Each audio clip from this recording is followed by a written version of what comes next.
been a or I'm curious what kind So of you like okay.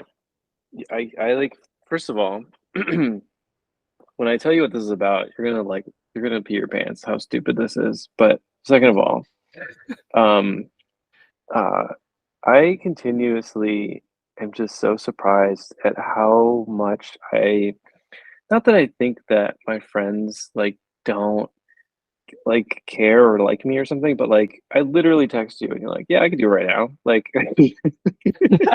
like of course, yeah, of course I'll do that weird thing that you're asking, and yeah, we can just do it right now if you want to. I literally will drop everything and just. So, what are you doing with Rosetta Stone? learning Japanese, at least like enough for travel's sake. Like they ask you if you want to be fluent in it or do you want to just know enough for traveling. So there was like a smaller lesson plan and stuff. So when we go to our honeymoon there, of course there'll be some areas that speak English, but I think knowing at least a little bit of travel Japanese would be helpful, as well as like I'm sure like their citizens appreciate it. Like I mean, like think about like people coming to America, how people are always like, oh, like, do you know English? Like, like of course, like the native people would want to speak their language if possible, or at least it's appreciated when there's effort. Like even if it's broken English, like, I'm sure they would understand broken Japanese to a certain extent, if you know like the very basics. And it's just kind of immersing yourself in a culture when you're trying to experience it, like beyond just the sightseeing or the food. So it's I don't know, it's kind of fun. No, Like I just recently started, so I'm very very novice. that's no, you're amazing. I don't know, I can't. At first, when you first started talking, I was like, man, he's such a planner. But I don't know if it's a planner. It's like you're so respectful. Like you're so like trying to I don't know. You're trying to have the best experience for yourself, obviously, but like you're also trying to like be like allow yourself to be influenced by the experience too, like and like therefore like be engaged in it. So I don't know. It's very cool you think that way. Like you think that far ahead. Like I wouldn't think that far ahead to try that. Yeah, I But appreciate that. Like it's to me it's like fun and also like some level of continuous learning. Like mhm. I I feel like not a lot stimulates me mentally anymore. And it's not like, oh, I know everything, but it's more like I need to be not just like learning something new, but I need to be interested in wanting to learn it. Like after you go to school for so many years, you just want to like learn something that's not I No, want to learn stuff that's not pharmacy, like no, they've done I don't studies know. that like kids actually like enter school more curious and focused and inspired than they leave school, which is like I'm sure it's like kind of normal, like as you become an adult, like you know, you have a lot less firsts, but Yeah. it's also just sad, like it's sad that that's kind of what school does to everybody. It just like beats the crap out of you to the point where you're just memorizing stuff and like you don't really care anymore. Yeah, yeah, the structure of learning is very much like here's something, know it enough to pass the test, get out. It's Mm. not the true learning or the true like I don't know, like I don't even know how to describe it, but it's just not true learning. It's regurgitate or whatever term. I don't know. Okay, so Yeah, how can I help, ironically, man? no, ironically, so Ironically, I need help with like learning Japanese.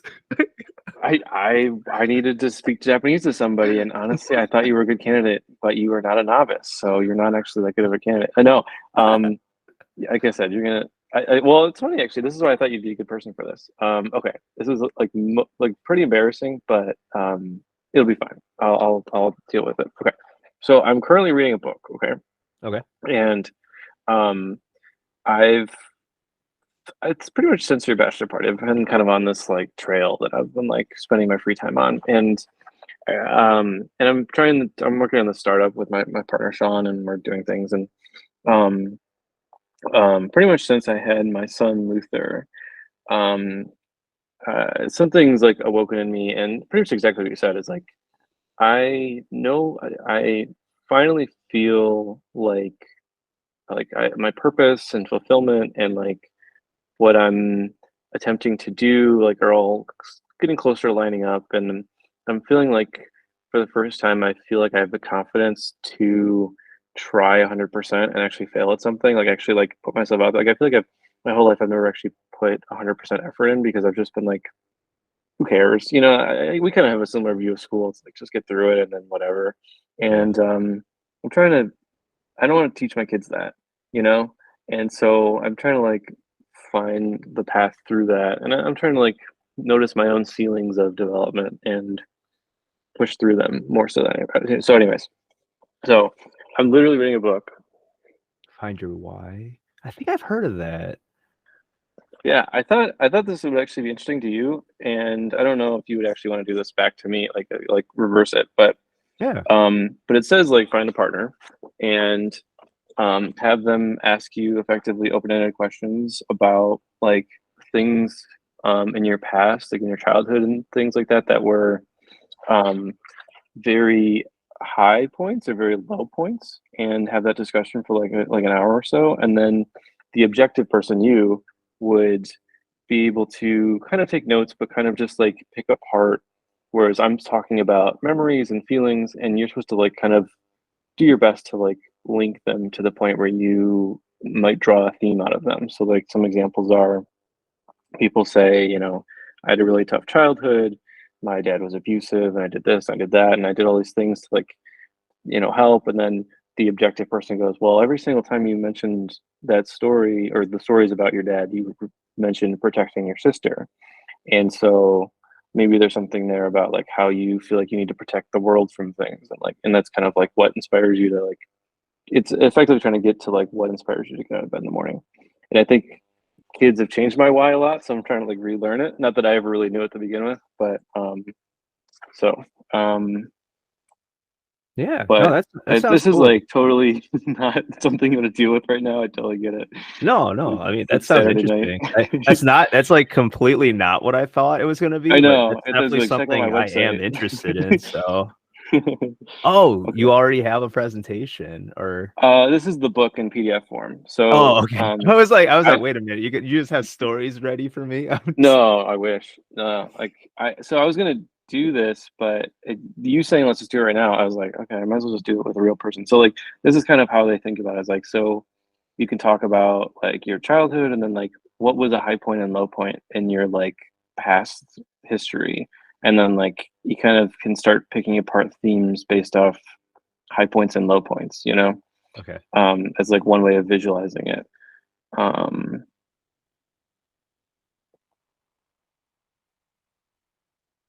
Yeah. See, these are really hard questions for me to answer, and that's why I need to answer them. Like I need a more purpose-driven why. I need my whys answered more clearly, so I stop picking up and dropping hobbies and projects and things. And my whys in my entire life have been really, really flimsy.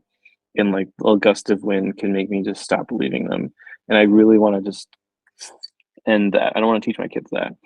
You know, and I guess I might be explaining a why right now, but like I think that's what I'm trying to get at is like I really want a very purposeful thing that I'll hold on to for years or decades or more, you know, that Yeah. I can really keep drawing back to when I don't know what to do with the company or how to, you know, better teach my kids what to do or whatever. So um I guess these are probably questions that you should be asking me or something. I'm kind of working through this. Yeah. I was gonna send you the book and everything, but honestly, I don't think it's that hard to like. But you're a really good objective person. That's the one main theme that I was trying to get at with you. Yeah. I mean, like, and if I'm sure you glanced over these questions, or at least as you're reading the questions or skimming them, like you might have like a spark in the back of your head as to what you'd probably talk about or allude to. Um, do you want me to read the chapter and then we re-meet on like Monday or Tuesday or Wednesday or whatever? Or do you want to just do it cold right now? Like I'm open to Well, either. Just kind of curious how you if this feel is about something it. that you want to do Saturday night at 10:30 p.m., I'm down. I feel like this is a lot to just throw at you. Um, but I don't know. I've been in therapy for 10 years. I feel like I know a lot of these things. I just don't. I'm just trying to follow the book to the letter because I've done so many times where I like follow the book or whatever halfway and I'm not actually doing it right. Like Yeah, I could have easily just read the book and like, oh, I pretended to ask a partner or like like, and I yeah, just really think this is actually a good idea yeah. To to like do truly it. apply it instead of just brainstorm it. Yeah, And even if we don't get anywhere, I'm gonna record this so I can really go back through it. yeah. Um, but I was like, should I send him the book and have him read it and everything? I think it'll be fine. I think it'll be Yeah, fine. because initially when you were like, oh, maybe 12-12 works, I was like, I was gonna tell you like, oh, email me any like pre-readings, like See, literally, what? Such a good literally, friend, right? Such because a good it was friend. like, oh, you want me to be objective about it? Like, all right, I need to know what I'm walking into, whatever. Exactly. But This is like, you why I thought already you. gave me a good premise as to what this is. So yeah, let me just Yeah. close my office door because Whatever. Yeah. Whatever you want I to know when do. Marianne gets home, Rocky's gonna run up into the office and go Oh, like, "Mom's she's not home! home. Mom's home!" Yeah. One sec.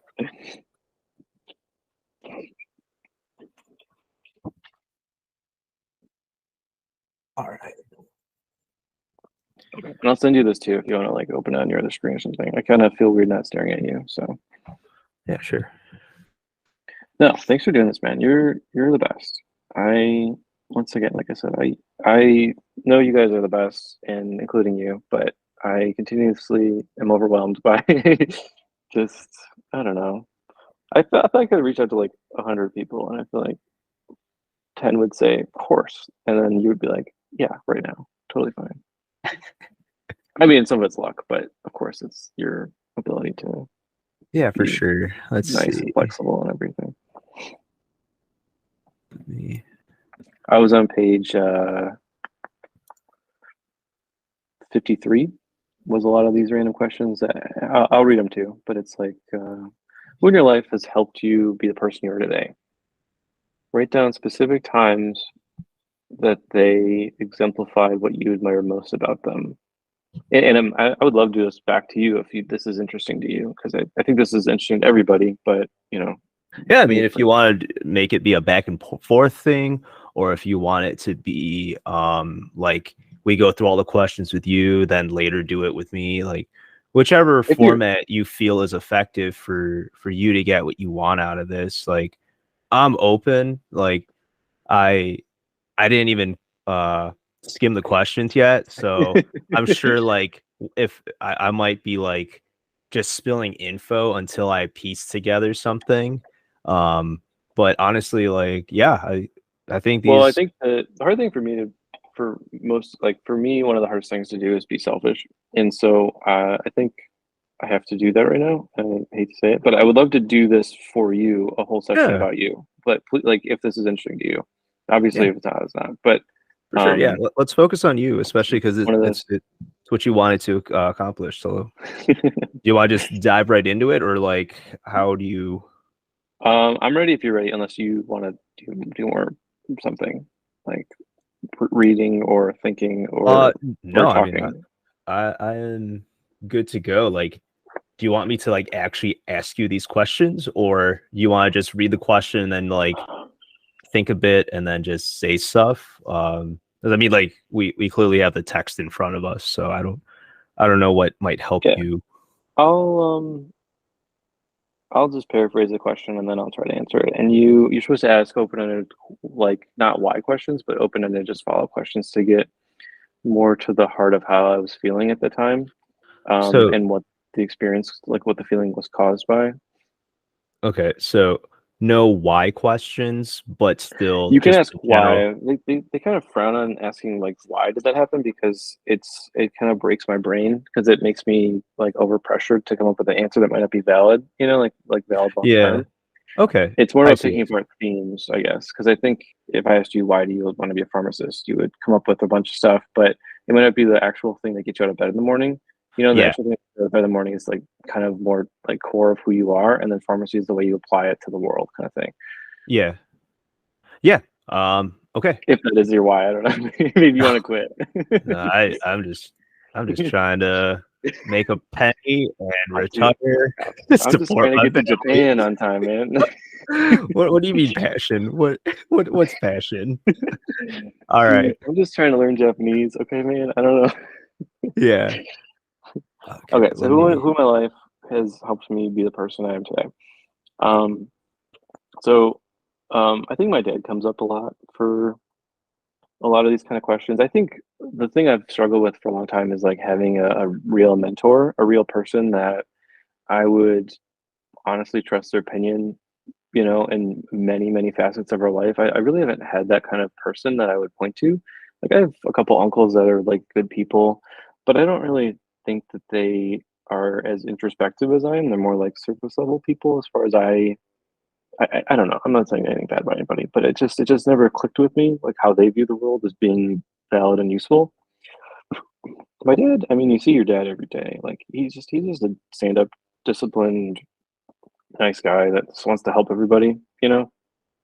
I think I get a lot of his love language is acts of service. So I think I get a lot of that from him that I think my goal usually is to help people and I often say this and I'm still trying to understand what part of it is like it seems like a good idea for me to spend my life helping others achieve their dreams. That seems like something that I like doing or gets me out of bed. I don't know if that's gonna get me out of bed in the morning for many years, but for like, it seems like something that helps fuel that.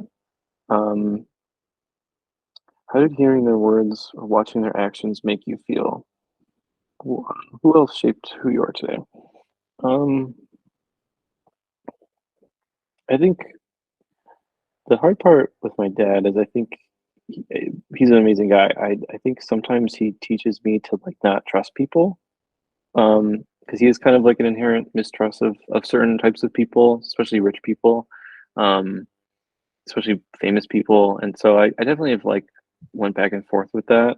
And I think I'm slowly breaking away from that and starting to trust more people. And I'm starting to look for mentors in other places. That's why I've been doing this kind of stuff is like trying to find and have more mentors like this book is, to help mentor me. Um,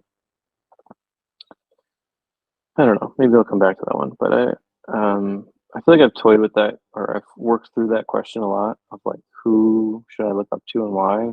And I've really had a tough time. I don't know, I'm sure you have too. Like I think we've kind of talked about this. Like it's hard. Like there's not a lot of people out there that I would trade lives with, and there's not a lot of people that I would like trust inherently with a lot of deep decisions. And I feel like a lot of people's why is either very shallow and like they have no idea. They just do. They don't even have a voice in their head, or it's they're just inherently not good people. I feel like I haven't found like someone that threads the needle between those two things very easily, but um, I don't know.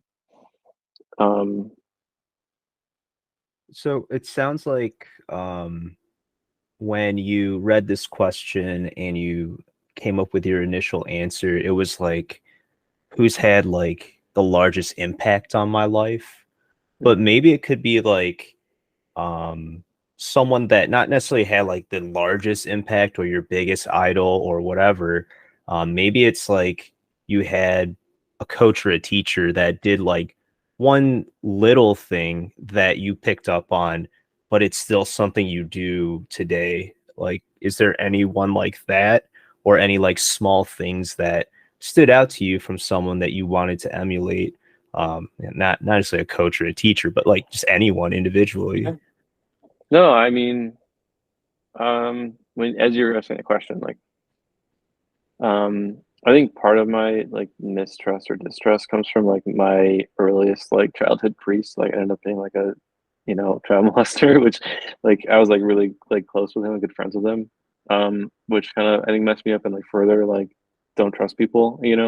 Um, but I think like as you were saying that, maybe I'm just staring at your face something about high school, but like Zakowski comes to mind as somebody that like really, really tried to like inspire people and like take something that was really boring and stupid and inherently dumb, in my opinion, like European history, and like try to like put some like meat behind it where like people would actually be excited to walk into class that day as much as they could, for European history.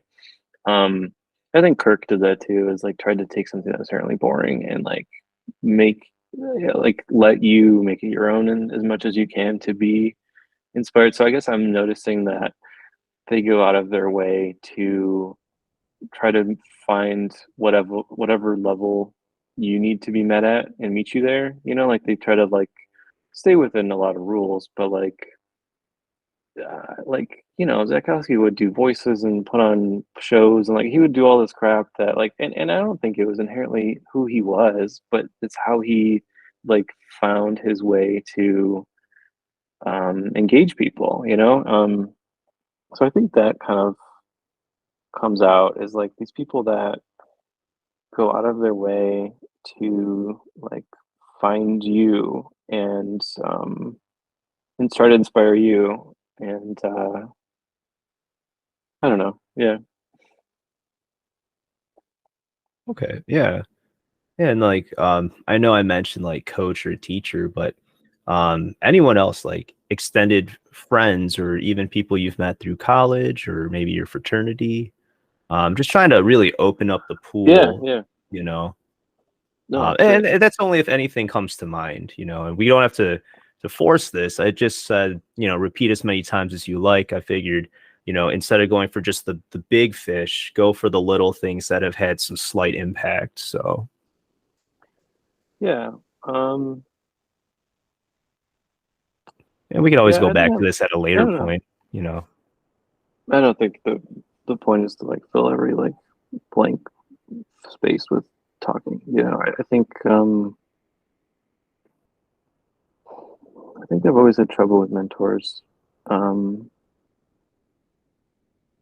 I mean, I do think Doyle, as we've talked about, like has these like weird moments where he like sees through the crap and like he's a mentor and how to live and how to understand life. Um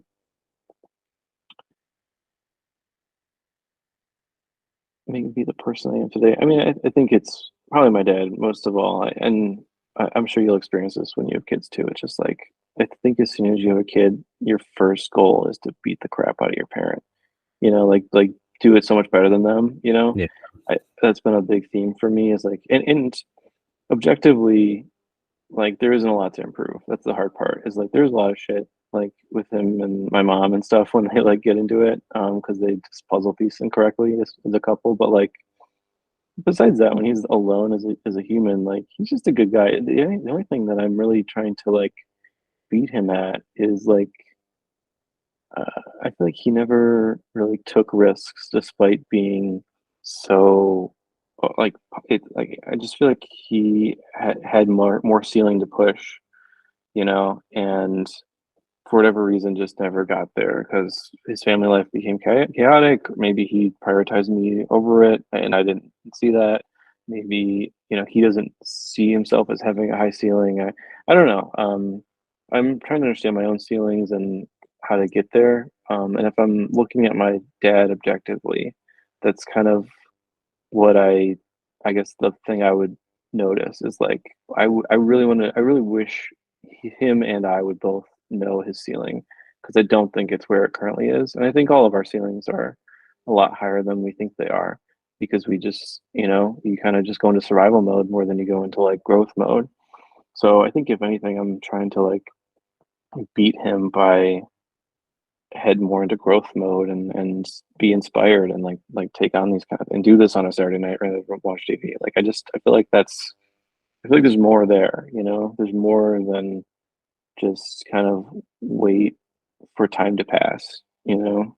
Um, but Uh, you know, I don't you mentioned like having ceilings and like, you know, you I don't know if you might have seen some of those ceilings for your dad or um like as you experience your relationship with your dad growing up or watching him father you and your sister, is there anything that stands out where you may have felt that there was a ceiling for him, or is that only just because like you're now a father and understanding ceilings? yeah, no, it's a good question. Um I would like it's hard because on one hand, like when you're a kid and you're talking to the adult, like you only know what they tell you. And so I only know like that he viewed himself as having ceilings or whatever and didn't really uh, I think he I think he had trouble knowing what was important sometimes. Not that I'm good at it, but it's more like I I feel like I've learned more about what not to do. Like as far as like I know I do not, as you know, I don't care about landscaping at all. And I could easily like my dad spent his 30s building a house, you know, and that was probably a really large thing for him. And he's a we have the same brain. We're like we just constantly are like trying to build stuff and you too, like trying to improve stuff. Um so he spent a lot of his 30s on Saturday nights sitting at his computer building like architecting a house and deciding all the little attributes of it, all the things where it'll be, all that stuff. And he spent his entire 30s building it. And then I finally woke up and was alive and a real person when I was 10 and he was 40. And like I could actually comprehend what was happening a little bit more than before that. Um, but and so I think I see that and I go, okay, what am I going to spend my 30s on? Like, what's my house? And I don't. He ended up having a pretty negative experience with the house at the end of it. So it's like I'm doubling down of like I should really focus on this and know what I'm doing. Um, and I don't want it to be something that's for just me. This is where like I think building a company is like what I want to spend my 30s on because it feels like something that's for me and others helps helps people, helps people do get more, grow, value, whatever. Um, but also like it doesn't have a ceiling. It's not just a house at the end of the day. It's not something that like is tangible and only one person can use it. It's like it's limitless. And so it kind of feels like I have a better answer to the question, but it's also way harder and it's way more variable than like so if anything, I'm trying to beat him by asking the question better and thinking about the answer better. And um, this is where I've gotten with it is like read self-help books on Saturday night. Like don't be sitting here building another AI bot. Like let's actually take a step back and like ask a better question, get a better answer kind of thing. So yeah. Okay. Um the baby monitor's like Oh yeah. beeping. I gotta plug it in 1 second. I can still Yeah, do hear what you you. gotta do.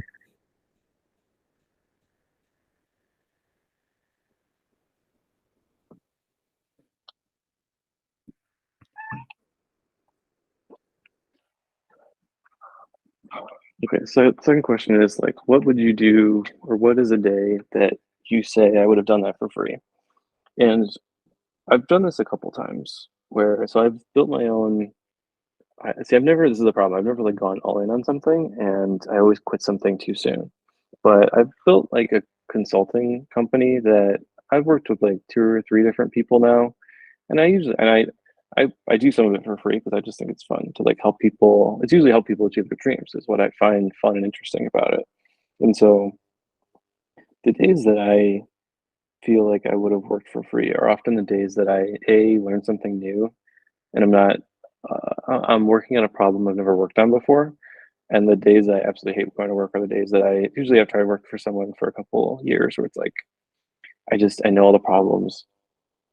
I know why we're not going to solve them, and I know we have to have the same conversation over and over again about it. So, um, but like teaching others too are really fun days for me. Like I really like getting people like either learning something new or teaching people that new thing that will help them. And that's why like most of my personality tests come up as like it's half pioneer, which means I like trying new things and learning new things, and half teacher is like, and it gets me to a T, which is like I like learning cutting edge lean and Six Sigma, and I like teaching everyone how to do it.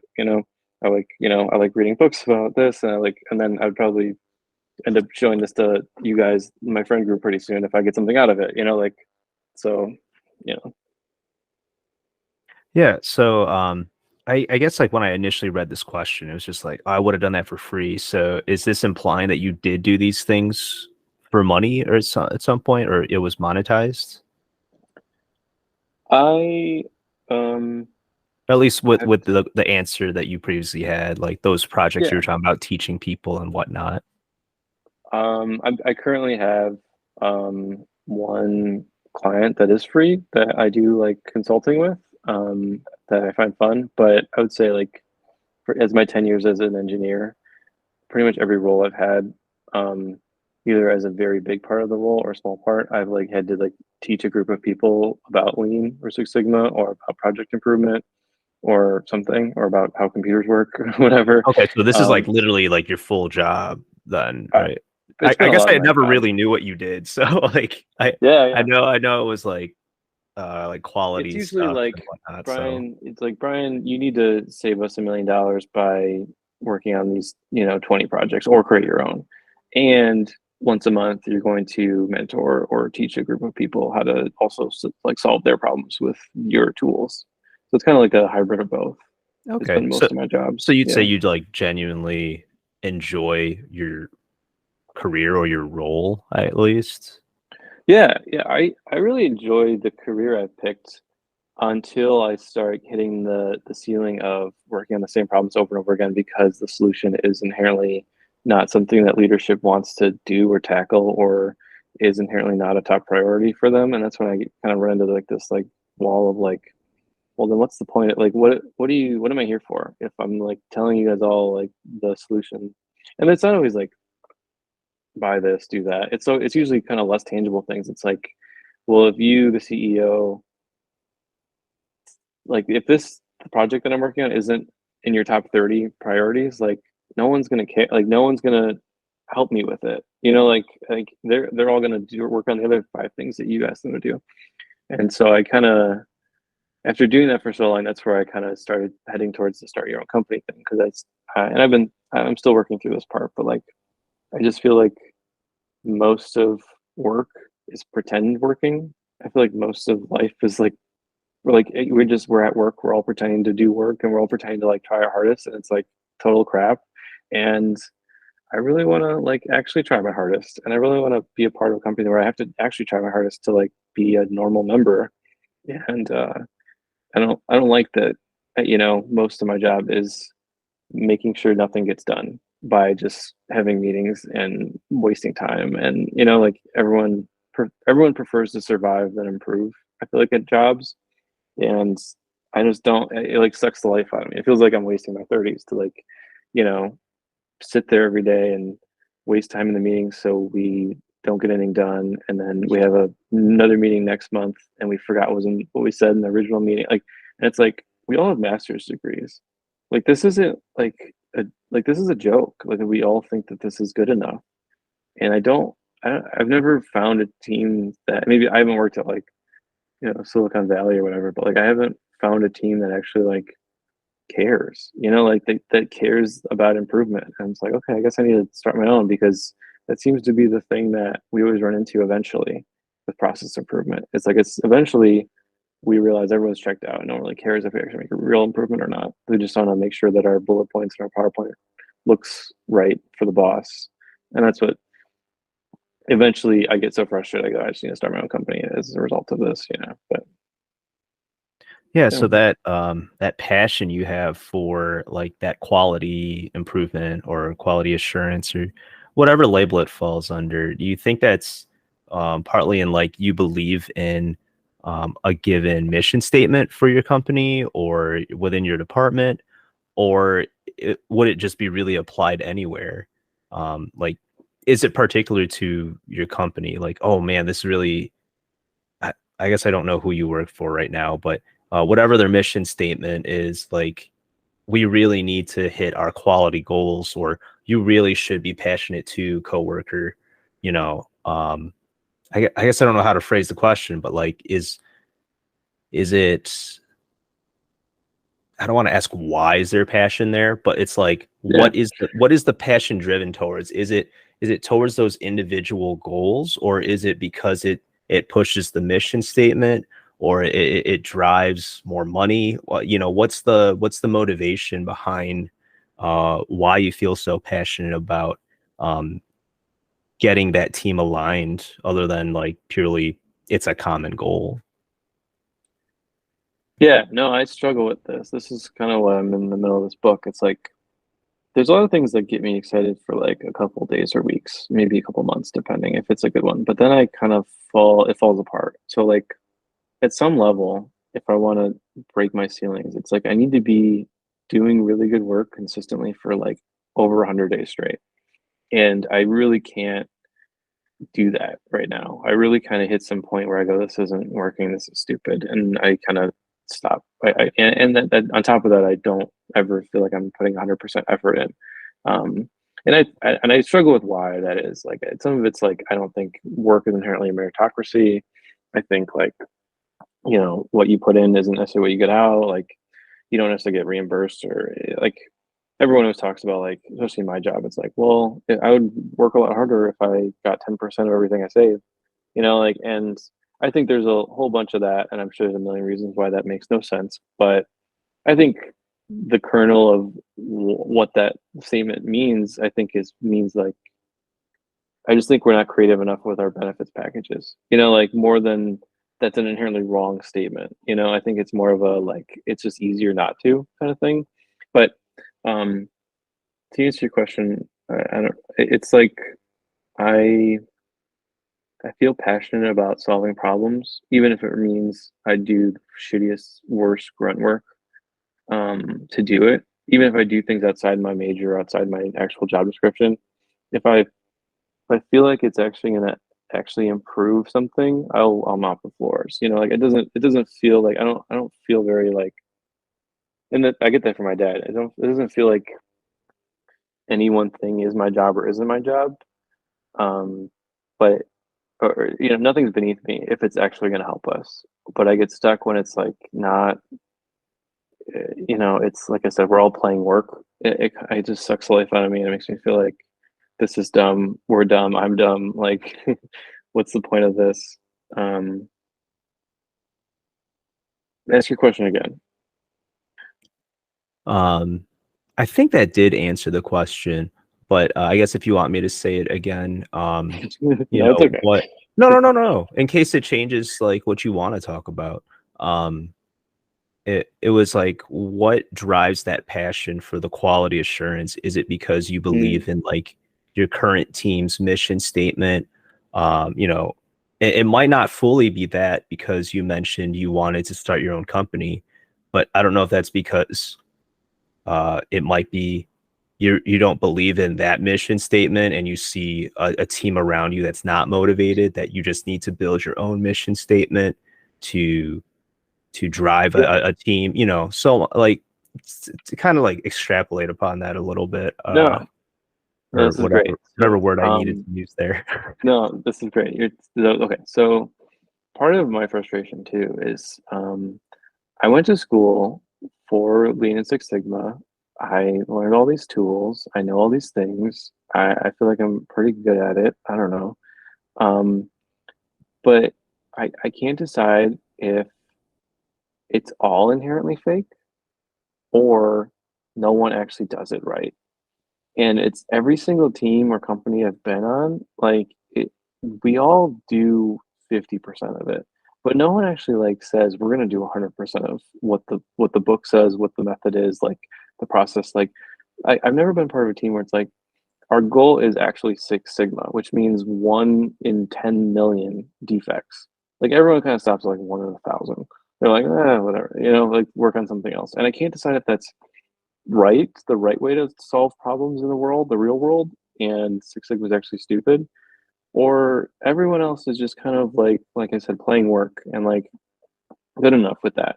And so it's really hard, and I think I'm finally becoming patient enough as a 33-year-old to like actually work on projects that are that like hard, where you like are getting down to like 1 out of 10,000, 1 out of 100,000. Like you have to like think ahead a lot of what could happen to get there. And it's really hard. It's really you have to be really patient. Like I said, I think I'm getting there, but I think part of it is like I just never, I can't. Like, this is what I want to do, and this is what I think is important, and I just haven't found a group that is that passionate, or is that like actually like wants to really solve a problem. I feel like it's a lot of like put out the fire, move on, and so I kind of take it as like if I can't find a team that actually uses this correctly, like I guess I got to go build my own and work that way. And it's kind of like in your job. It's like if you went to pharmacy school and then you got to be a real pharmacist and everyone goes like, yeah, we don't use half the crap that you learned. It's like, okay, did I learn things that are not true? Or do you guys all just not care for some reason and the reason is good or bad? And that's kind of been my question this whole time for the last 12 years is like, who am I the idiot or like what's going on here? You know? And so part of this is like improving myself, like finding the truth in all of like the world. Like I know Amazon uses Six Sigma to like make sure all your orders are correct and they get down to like 1 in 10 million by using these tools. So, like real people use them. I just feel like there's a million applications and everyone's playing work instead of actually doing them to actually make real changes and like get real stuff done.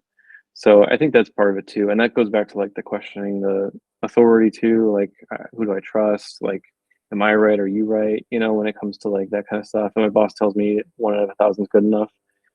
You know, like it is, I guess, in certain contexts, but I don't know. I just feel like in other contexts it's not, and we kind of all would rather, you know, plan our lunch than actually figure out the answer to the problem. You know, Yeah. and I'd rather push myself and be in a team where we're pushing to actually I've been thinking about this the last couple of weeks. Is like I'd rather like is it a good goal to focus my attention on like being one of the few people that actually invent the future, not just like you know when the Mhm. new thing comes out, humans had to sit and think about how to create that new thing, you know, and I think that's kind of like a worthwhile mission. Is to like it's really hard to be on that team and be accountable on that team because it's like it's real work. It's like you're solving a problem that hasn't been solved before.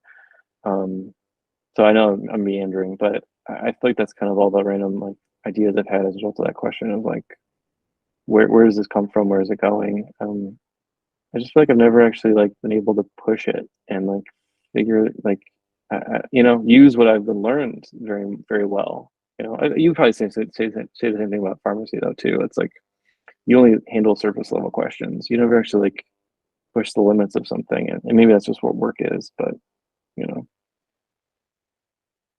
Okay. Yeah, yeah. I think that was a good answer. Yeah, it was drawn out, but I feel like being able to talk about those small details, it really adds up to your reason behind like that passion or like why you'd want to move to your own company type of thing. And I'll try to stay away from the word why and like truly no. try to word these better. But yeah, okay. Yeah. Well, I think it kind of like for me, it's always like been like a question of like, am I good enough to do this on my own? Like, am I like it's like a am I right? But it's also like, can I? And I've like had the whole imposter syndrome thing, and I'm really fighting that lately more than ever. Of thinking all these people are so much better or so much like smarter than me, or that I'll never get to their level if I so I just stop trying right away.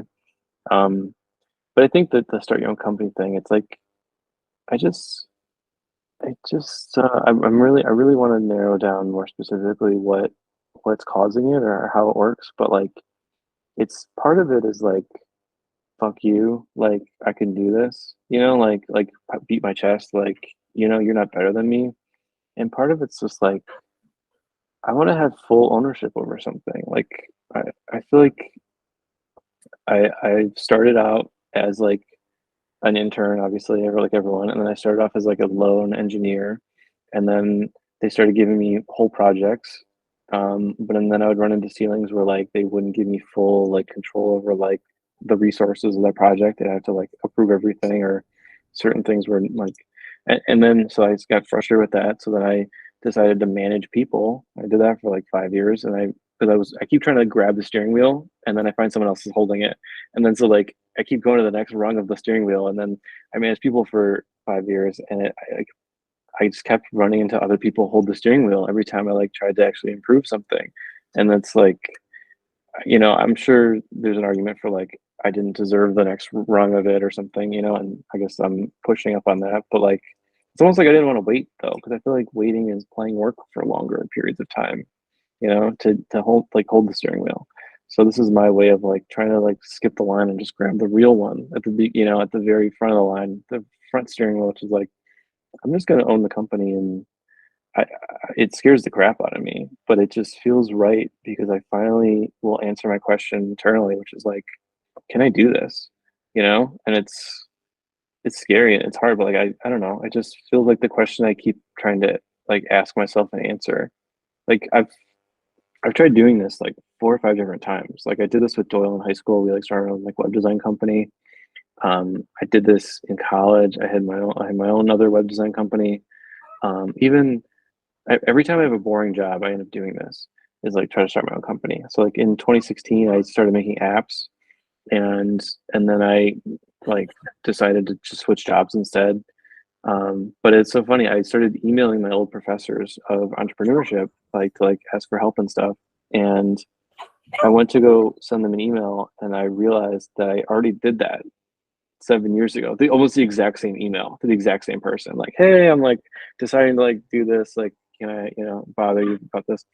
And I literally like saw that, laughed out loud, and then I printed it and I taped it to the wall because it's just like I keep doing this over and over again. Like clearly this is like the theme of my life that I just don't want to like ever like realize, like I want to like I prefer to be distracted away from this. Like I'm actually looking for things to distract me instead of doing this because it's like sucks and it's scary and it's like uncomfortable. But ever since I ever since I had Luther, I've been really trying to be uncomfortable because I feel like being comfortable means working on a house, like it just feels like it's not a way to beat my dad, it's a way to just be him, and Mhm. that's not my goal. Like go beyond status quo type of thing. Yeah.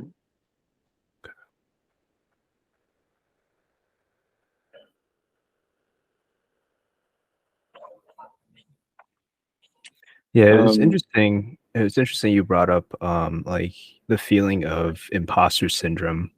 And I was going to ask about if if you had any feeling of that, and you did bring it up, mainly because uh, just kind of the idea that there's plenty of people at work that are faking work.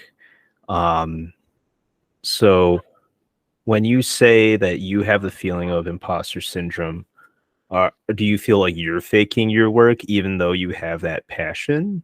Um, and do you think that would linger into you building out this company that you want and this goal of yours? yeah, I think, when I think about what I want what I want my company to be like, yeah, this idea of like playing work, it's like if we ever become that, like I failed, like that is the ultimate goal of like I only want people on the team that actually want to make real improvements. And if at any point we're like playing work, we've failed to inspire you to do that, like to think of your job as more of a calling, or um, I, I think my dad taught me this, like work shouldn't be fun, work should be hard, like when you start making it fun, you're actually not working, you're just pretending. And I don't know. I think that's kind of what I'm trying to like decide. Like I said, decide if I can do it and decide if that actually exists out there. I mean, I know at certain points when you're big enough, like the play work stuff is going to happen. Like it's gonna be part of it, like the posturing. Um, but I mean, I've definitely gotten really good at it with every job I've had, which is like it's not that I'm like inherently evil or a sociopath or something, but like I know what people want from me, and I know what it takes, and I've been on both sides of it. So I've learned that as an employee that's trying to overachieve, I've gotten negative feedback from my boss or bosses to say like, um, just you know, we don't have more work for you right now. Just we'll come back with you with more work for you pretty soon.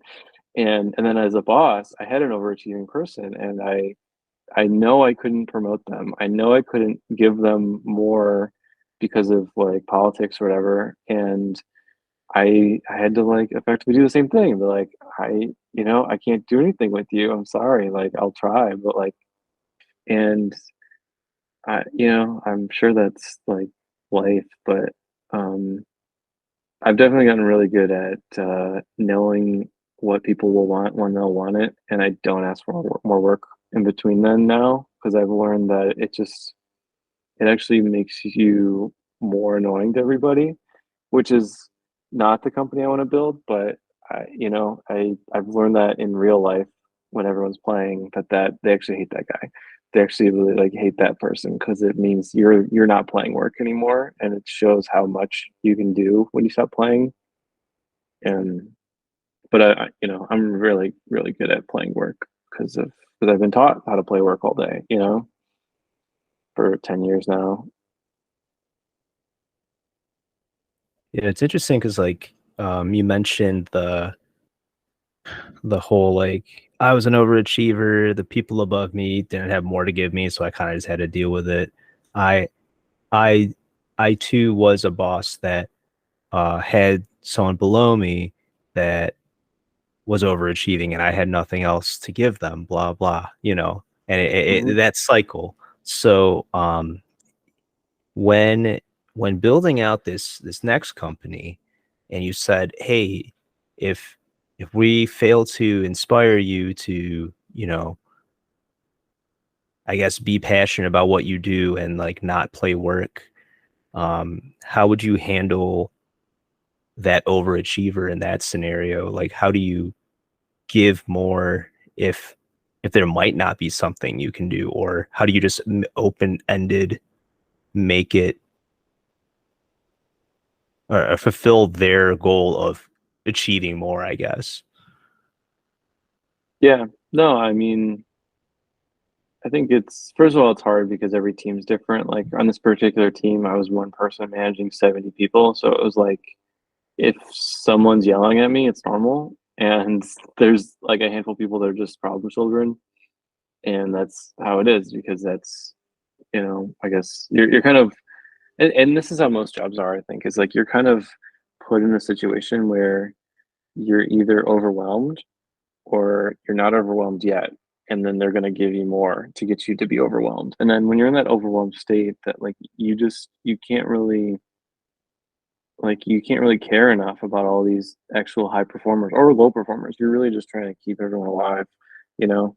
And so I guess the answer to your question is like, how do I build it in a way, and this is going to take years and years and years too, like to have more than 20 people where it's like I actually don't know everybody very well, theoretically, if I could if this goes takes off. But um it would be like, how do I not put people to the point where they can't have these questions? So it's like, how do I build into the process that they ask these questions at check-in, and we're not creating unsustainable business models of growth, or I'll say this, like most jobs, you don't really worry about growth. You don't really think about growth. You don't really like, that's not really part of your job. Your job is to maintain. And so I guess probably the better answer is like, we'd have to build into everyone's normal day to work on growth every day as a way to avoid these status quo problems, because if I'm a growing person and I have a high performer, like you give you can give them more things, but when giving them more things um tells a different leader that I'm trying too hard or whatever, like it's like it unravels. Then when we all don't agree growth is the point. So I guess I'm backing into the answer, which is like I need to build growth and learning like into everyone's average day. And I thought about this as like, if I hire somebody, and I've tried doing this for a lot of different years of my life, but it's hard. It's like I want to like pay them to read a book for an hour every day or something. Like I want to put that as part of their job. Your job is to learn and grow and do more, not to keep everyone alive. Um, so I don't really know where I get that from, but it just makes sense to me. I guess it's in the textbook, and I just like it doesn't. I feel like no one's. I want to actually try it in real life and see what happens. Because it feels like the right thing to, in my gut. It feels like, why would you not invest an hour of your life every day into making next year better, 10 years from now better? Because like if you don't, like what else are you gonna do? You're gonna do the same thing every day forever? Like so, yeah. Okay. Yeah, and I didn't mean for this to get too off topic about like past stories, and it ended up being a lot more about like your your current situation of what you want to manifest. So we could go back to like the memory prompt questions as well, um, and like also give me feedback if I'm focusing too much on these smaller things, because it's really No, just dude, like, you're being great at being objective. I think I would want to like jump in and like tell you what to do right now. So I'm gonna have to work on that for okay, when we flip this around. No, I'm sure. just saying. I'm just making sure you're getting you're picking your own brain the way you want. But maybe it should be just an external person picking your brain, and whatever comes out. But Well, so like early childhood memories, like I had a really my parents would um wake me up at like 6 a.m. and walk me next door to our babysitter. Her name is Cece. And I would like wake up in a bed at her house every morning at like 7. Like I didn't know where I was, but like I would wake up at her house and she would like get me dressed and like go to me and my sister. We'd go to school and come back and the bus would drop me off at her house and I'd hang out at her house until like 6 or 7 or 8 p.m. And then I would practically hang out with my parents for like an hour and then I would go home. Or then I would, go back to sleep and wake up at Cece's house every morning. And I think from ages like 2 or 3 until 9 or 10, I did that. And then we moved, and that was like I said, it was my dad's big thing was the house. And but for 6 or 7 years, I had Cece, and she was like I don't know if she's a first or second generation Italian immigrant. Um, Spoke pretty good English, but a lot heavy accent and everything. Super good cook and everything, but she definitely like was very like acts of service oriented and was very like thoughtful and she like did a lot with very little money and like like just very thrifty and very um just would guess what you're thinking very well. And I think I model myself after her in a lot of ways that way too. It's like I'm very acts of service in my love language. I'm very like trying to guess what everyone's thinking, to the point where it gives me anxiety sometimes. um, I'm very like trying to like give you the thing you need before you ask for it. That's I view myself in life and work that way. It usually makes me good at it, but it also gives me anxiety because I do it too much.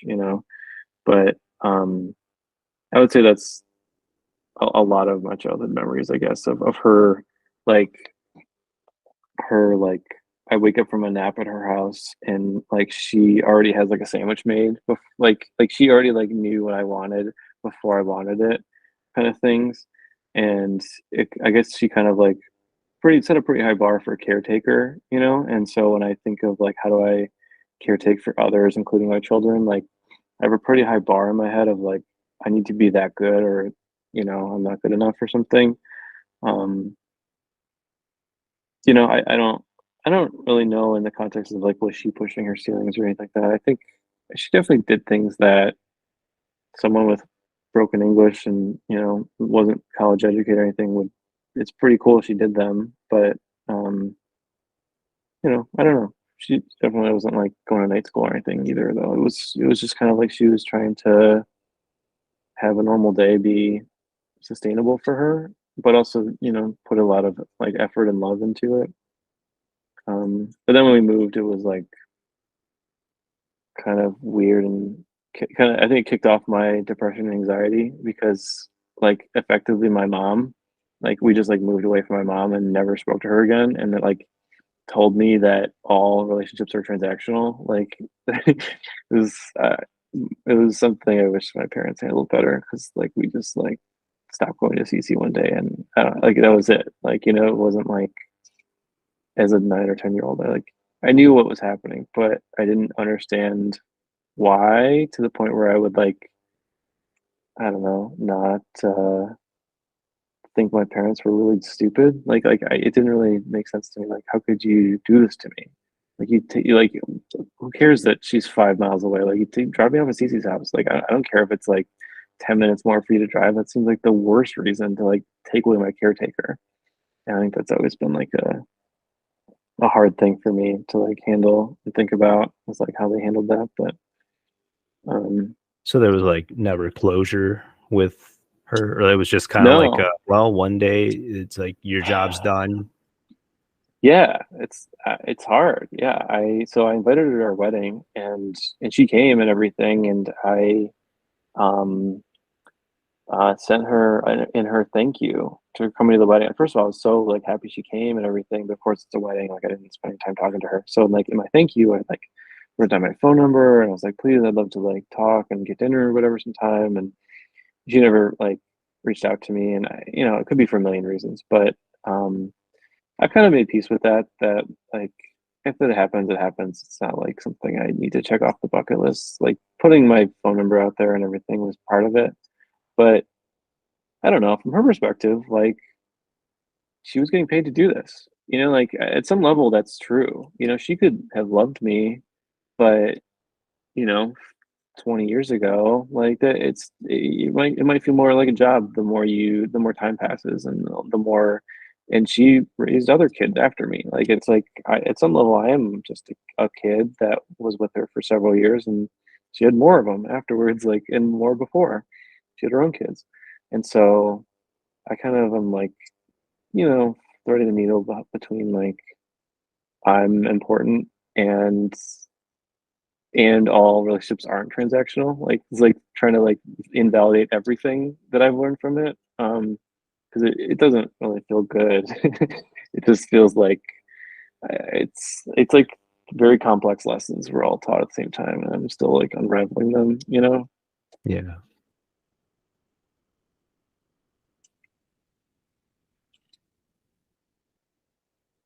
But to answer, like the next question is like, or one of the next questions is like a pivotal moment in your life that you realize nothing will be the same. Like that was one of them. It was like Yeah. when we moved away from her, I was like, I literally just like laid in bed, and I cried, but I was also just like so confused that like why would why is this happening? And like I'll never see her again.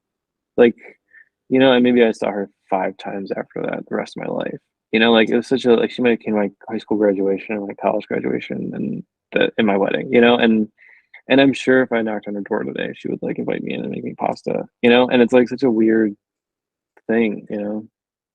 But Yeah. So when that happened, you said like your parents never addressed why that, like why, or was it like you kind of understood, but you didn't need to talk about it with your parents? I think, I mean, I'm sure something happened, but I guess I'm gonna guess and make this up. But what I think happened is, um, they sat me down and said like, you're not gonna hang out with Cece anymore because we're gonna go live this other place. And I was like, oh, why? Like, and they're like, well, it's out of the way, and you've been going to high school pretty soon, and so we think it would be easier to kind of start with a new babysitter, and you know, and after that, I think I don't know. I didn't really understand. I mean, maybe it was also because she was getting other kids, and she thought that like it was better to just sever it at that point. Um, but yeah, I don't really know why we didn't really go back there after we moved, because I even think my new babysitter wasn't that much closer actually. So yeah, you know what I mean? Like it was all, I mean, especially to a kid, you have to like really like quadruple explain something, Yeah. and understand and listen to them. But yeah, I've never really gotten a good answer to like what really happened. Maybe I should ask my parents about that. Not that they would really remember at this point, but yeah,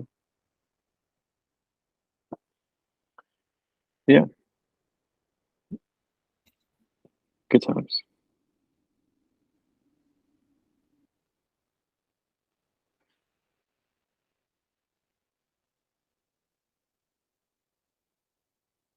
The next question of what happened that changed the way you think about your world and your role in it.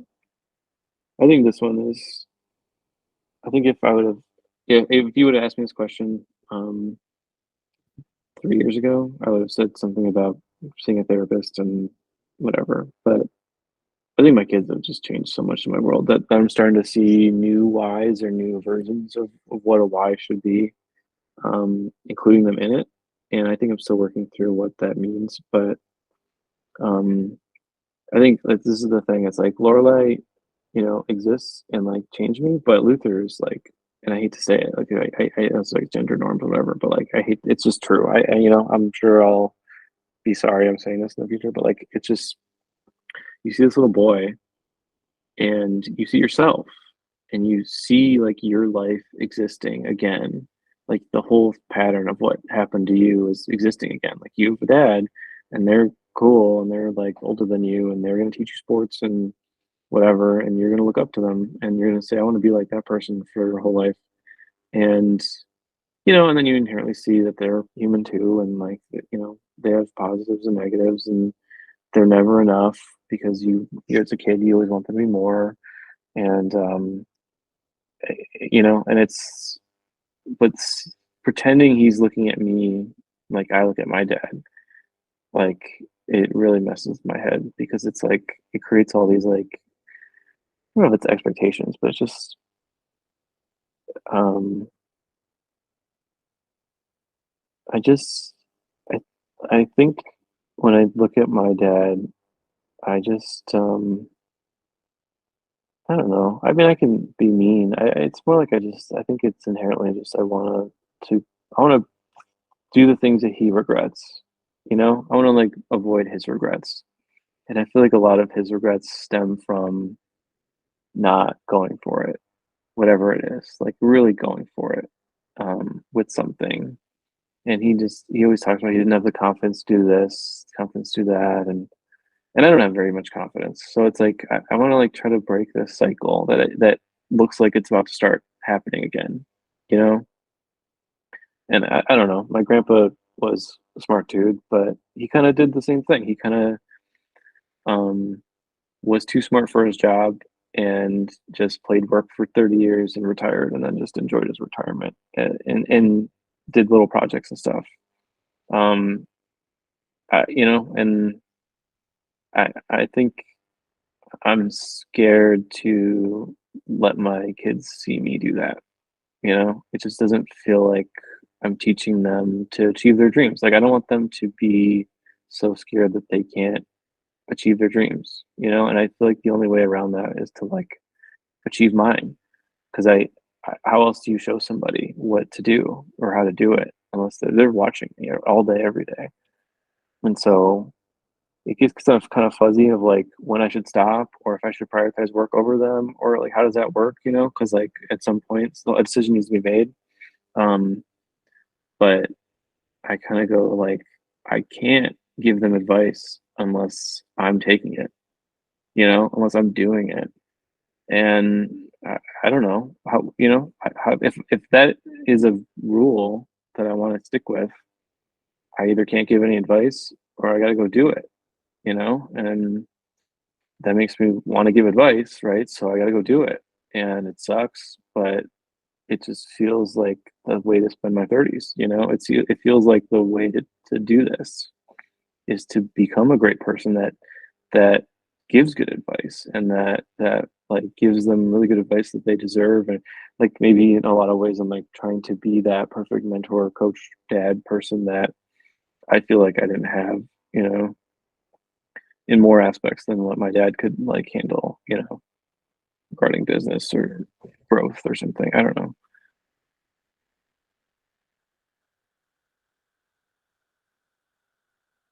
Yeah, I feel like that's like probably a more major question and answer relative to like these other things we've been discussing, as you try to, work through this entire book and find your why.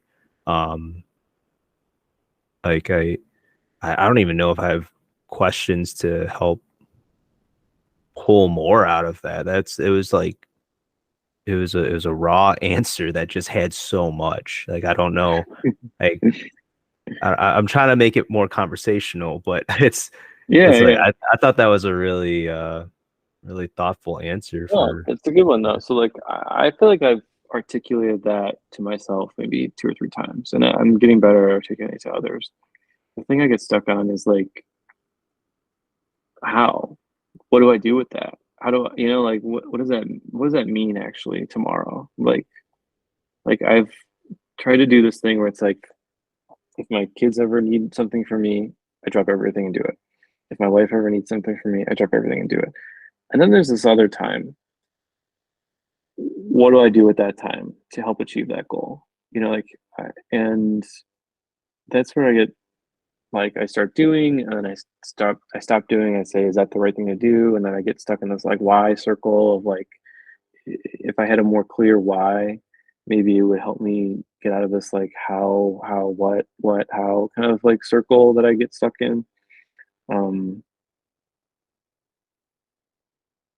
yeah, and that's here we are. So when you say that third thing. So it's like, your kids drop everything, your wife drop everything, and then the third, and then you didn't. That's just like a theoretical third thing, or the is third thing there? is what's left like, with your time. Every waking Oh, okay, hour you okay, have, every waking okay. hour you have other than sleeping. It's like, what do you want I to do see. with that time now? Because if your goal is to achieve things, achieve your dreams, to show your kids how, like when like what are your dreams? Here we are. It's like I'm caught in a vicious circle of like I can't.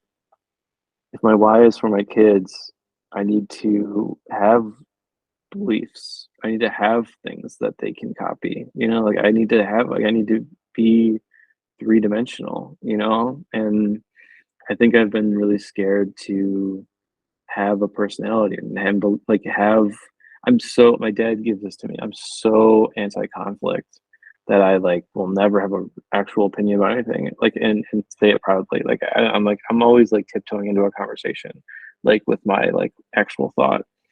And it's not that's who I am. That's not who I want to be. Because no one respects that person. Like and that you know what I mean. Like it's just really hard to take advice from that guy because you go, you don't even believe this. Like why would I believe it? Yeah. Um, so I don't know. I think that's what I need to do to grow, and it's like, but it's hard. So I get stuck in like how to get there. Do you Um, do you think that your lack of opinion is purely on like the don't want to have conflict part of you, or is it also like maybe there's just some things you don't care enough about to be opinionated? I would imagine that there is some level of opinion, at least internally, but maybe you just don't voice it or whatnot. So is it purely like the conflict thing that you're worried about for staying relatively not outwardly opinionated, or maybe are you just genuinely just not opinionated on many things? Or I think I don't know where this comes from. So I think this is a good question to try to like go down. It's like um, there's a reason I don't have any tattoos, and it's because I'm scared that I will believe something and then stop believing it later. Like, so I'm really cautious to ever believe anything or voice any beliefs or anything because I kind of know the math, which is that we all change our belief system every like 5 to 10 years, anyways, with psychology. And also, like, I, I mean, I don't know if this goes back to like, having a mentor coach, somebody like that. Maybe this is like goes back to my childhood priest, like that you like think something is certain and then it's not, as far as something that's good or bad or like, so it's and my parents like relationship devolved over time too. And as a child, like I saw my mom go from a nice human to an evil, evil sociopath. And so like I've definitely brought those anxieties into my marriage of like, is my wife slowly becoming so like I'm like always like kind of I've learned to back off after a few years, but like it's that was been a big problem for a while is like I'm overanalyzing everything she does and assuming it's bad, assuming it means that like she's gonna be crazy soon or something. But I think that's what is causing some of this like belief system stuff is like I don't know what I believe because I feel like I, I'm I'm scared to believe in anything because it's probably wrong. And once I learn more about it, or I'm going to change soon, so is it that deep? Like so, brand new is a good one. Like I would have beat my chest to forever and say like this will never be not my favorite band. I would have got just like Graham would have got them tattooed or whatever, and then I would feel stupid. So it's like I'm a very regret minimization person. I make decisions based off pain, not pleasure. Like I minimize pain, and it's easier to minimize pain without having beliefs. Like because you can't, no one can really get you on it, whatever it is. And I think that's part of my way of optimizing life is I can't be down if no one can tell me, pin me down of what I care about and tell me it's wrong. So I don't think it's the right way to live, but I think it's been my way of avoiding pain and conflict and regret, but I don't think it's don't like I said, people don't respect that person though. Like people don't want to be like that person. People don't want to be led by that person, you know. They want a strong person that like is sound in who they are. And I'm trying to find a way of doing both, like knowing I'm going to change, but feeling strong about who I am right now, despite knowing it's going to change, which is hard. The part of you that's very much how to minimalize regret or minimalize pain. Is there like a specific incident or scenario from your childhood that makes you feel that way or want to have to do that with everything around you? I asked my dad this question, as like as he watched me as a child, like did he nudge me kind of in that direction without knowing it? And I asked that exact question. I asked like something, adjacent. And or is it something he just noticed? And he told me the story about how he every day after hockey, he used to after we left hockey, he'd be like, so, we just left hockey, like what would you do differently next time based off what you learned today or something? And I think for me, like I think me and him have the same brain and we're both so self-judgmental that it's actually a really terrible question for us because our barometer, like our normal is like way over here when this is actually normal. That like doing that is like further pushing it down of um further pushing us into like regretting everything. And like I said, I think I don't know if that particular thing did that, but I'm drawing connections. So like I think that I'm a very introspective person more than my dad is, and I think it's actually hurting me because it's like it's further pushing down all of like I'm analyzing the same thing over and over again. Like he does that too, but like, I think I do it about me even more, and it's what's caused all this like anxiety and depression. I think that I've had to like navigate through, and I think it's made me stronger because I like actually have real tools to deal with it now and like have real answers to like make it better. And I feel like I could help people better with that because I've had to like struggle through that and have real answers, not like stupid answers like, you know, say a prayer, like those kind of things. I actually have like real ways like that I built up my own um consciousness. But I still struggle with the beliefs thing. It's just like what do I believe? I mean, like, do I believe that people deserve water? Like, do I believe like that? Like, I don't know. I don't know what I think people deserve. Do I think people should be a certain way? Like, I mean, I guess so. Like, if I'm being optimistic, yes. If I'm being pessimistic, no. And who am I today? I feel like my normal brain that I was born with is very pessimistic, or I've been taught to be very pessimistic about change, growth, mindsets. Um, and I don't think that is a good leader. I don't think that person builds a great company. I think that person is somebody people want to. I don't. I don't want my kids to be mentored by that person. Do you know what I mean? And so I go, I guess I need to change that. And then I go, okay, well, that's kind of hard because I guess if I was alone in a room and no one would know, I probably believe some pretty terrible things like don't try to improve, like play work and like, but that's not the person I want to teach my kid to be like, play it safe. Don't do anything important. Just, get till 5 p.m. and then watch TV. Like, I don't know. It just doesn't feel like a life that I want my kids to have, despite it being easy.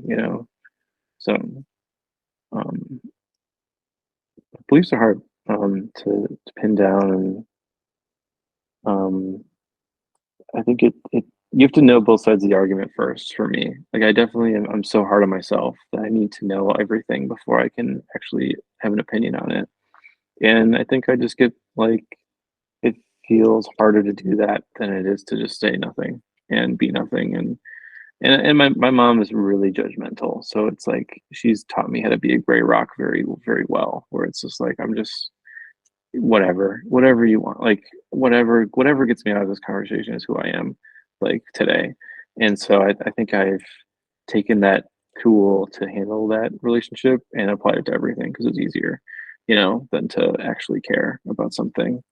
So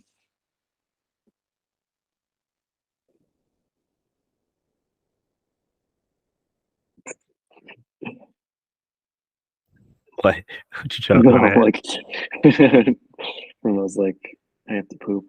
Like No, I'm just like he's just going and taking going. in And I just, information and yeah, trying to find things to expand upon, as you discuss these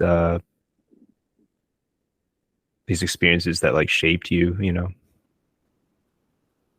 like trying to keep it as objective as possible and trying not to go into a role of like therapist or anything or yeah, you know like not that I'm trying to be. It's just I think this is a really cool exercise, even having like my own thoughts on my own life as well, as you share your experiences. It's pretty cool, kind of on both sides.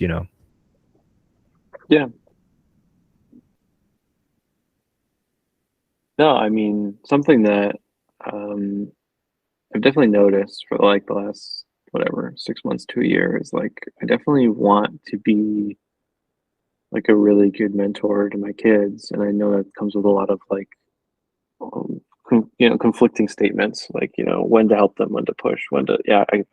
And I know inherently, which sucks, is like I know I'm gonna push the boy more inherently, and I need to watch that, and that I notice that unconscious bias and try to account for it.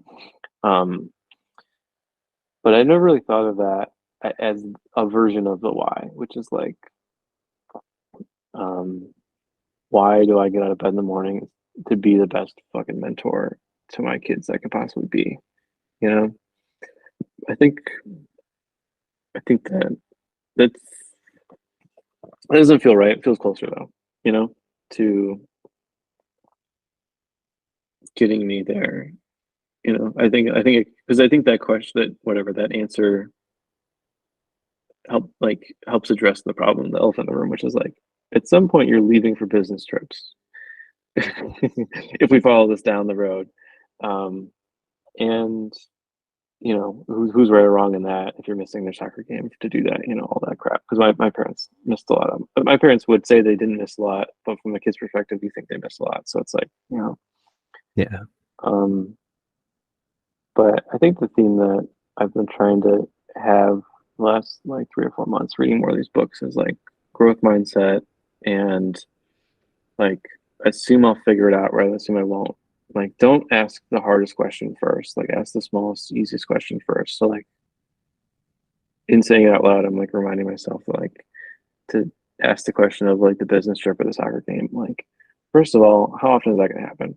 Second of all, do I not have a million decisions before I get to that point, anyways? Like if I'm boiling everything down to one question that is unable, like that's impossible to answer and have a positive outcome because I phrased the question that way, am I really growing? Am I really helping myself by asking it? You know? So maybe I should just hold on to be the best mentor I could be and just do that every day. And some days, yeah, obviously, I won't be good at it some days, you know. But the hard part is like, is the best mentor, you know, cajillionaire? Is it or not? Is that like what direction should I head in? You know, should I be like reading psych books all day so that I know how to teach my kids how to do better? I still think there's something like when they see you, how do you spend your time? Regardless of how helpful you are to them, they're still watching you spend your time doing something. So if I'm the most helpful, goddamn perfect parent, and then when they go to bed, I just watch TV all night, I feel like they learn something from that, you know, versus if I'm like reading books and pushing myself in my own free time without them like without them actively watching me, I feel like I'll get further at actually helping them than if I, you know, pretended to do it. You know what I mean? Um, I think I think that's getting closer to it, to the why, the new why, the kids why.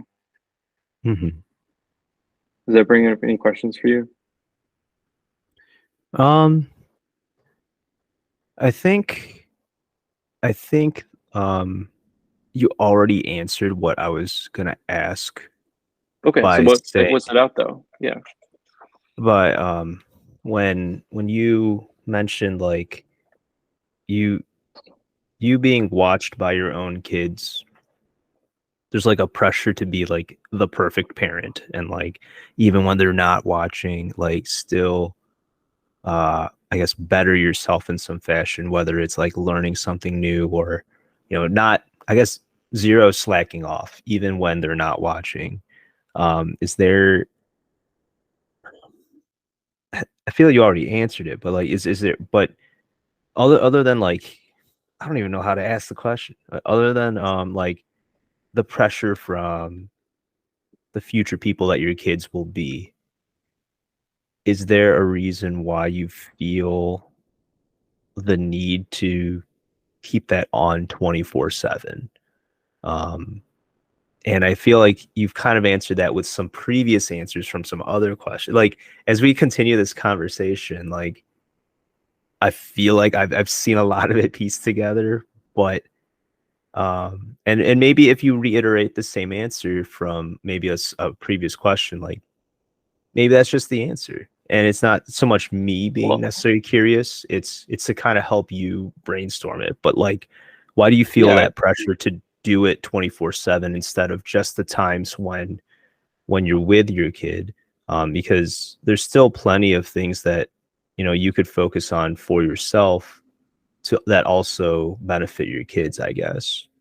And this is where I'm trying to like not go into any therapy mode, but more so just like be as no, dude, objective, you're doing great. you No, know. if anything, if I'm saying the same answer, you're helping me reinforce it because and believe it, right? So like, if anything, if I say the same thing three times, I start to believe it more than if I said it one time in a random answer in a random call, you know? So if Yeah. anything, if I say the same thing over and over again, that usually I would think means it's a really good thing to like write down and like hold on to and get tattooed on my chest, you know? Like, I guess that's so I guess that's completely fair. I just didn't want this to turn into just like, no, oh, Brian's repetitive. Ramel's asking questions that are just doing repetitive things. Like, are we getting anywhere? So, I think, but yeah, like, why do you feel the pressure to do it 24/7? Not that you wouldn't be a parent 24/7, but like that. I guess that strive for perfection, or yeah. I feel like it's a lot of pressure, but where's that pressure coming from other than your future kids, you know? Well, I mean, first of all, I'm a little worried by doing it 24/7. First of all, because it's like, how much pressure am I putting on them that they need to be like that? You know, like that's a little scary too. So I'm sure there's some balance in there, but I do feel like I have a lot of catching up to do because I've been so checked out until that point of like what kind of life am I creating? You know, like I've I've just been surviving or picking the least worst path for so long, you know? Like my effective metric for happiness was dollars per stressed hour.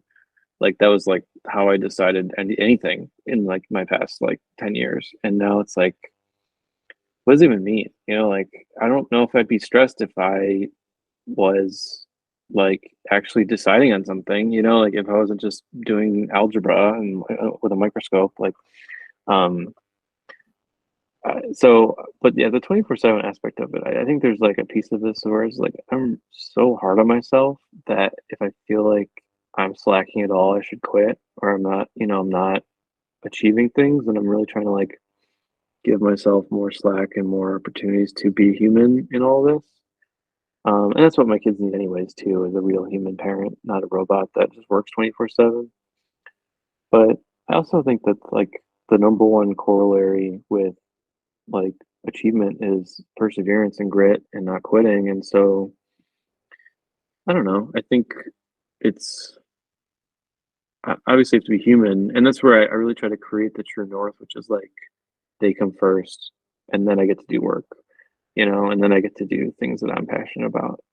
I mean, the thing I guess that's interesting is like in the idea of like how do I be the best mentor for them?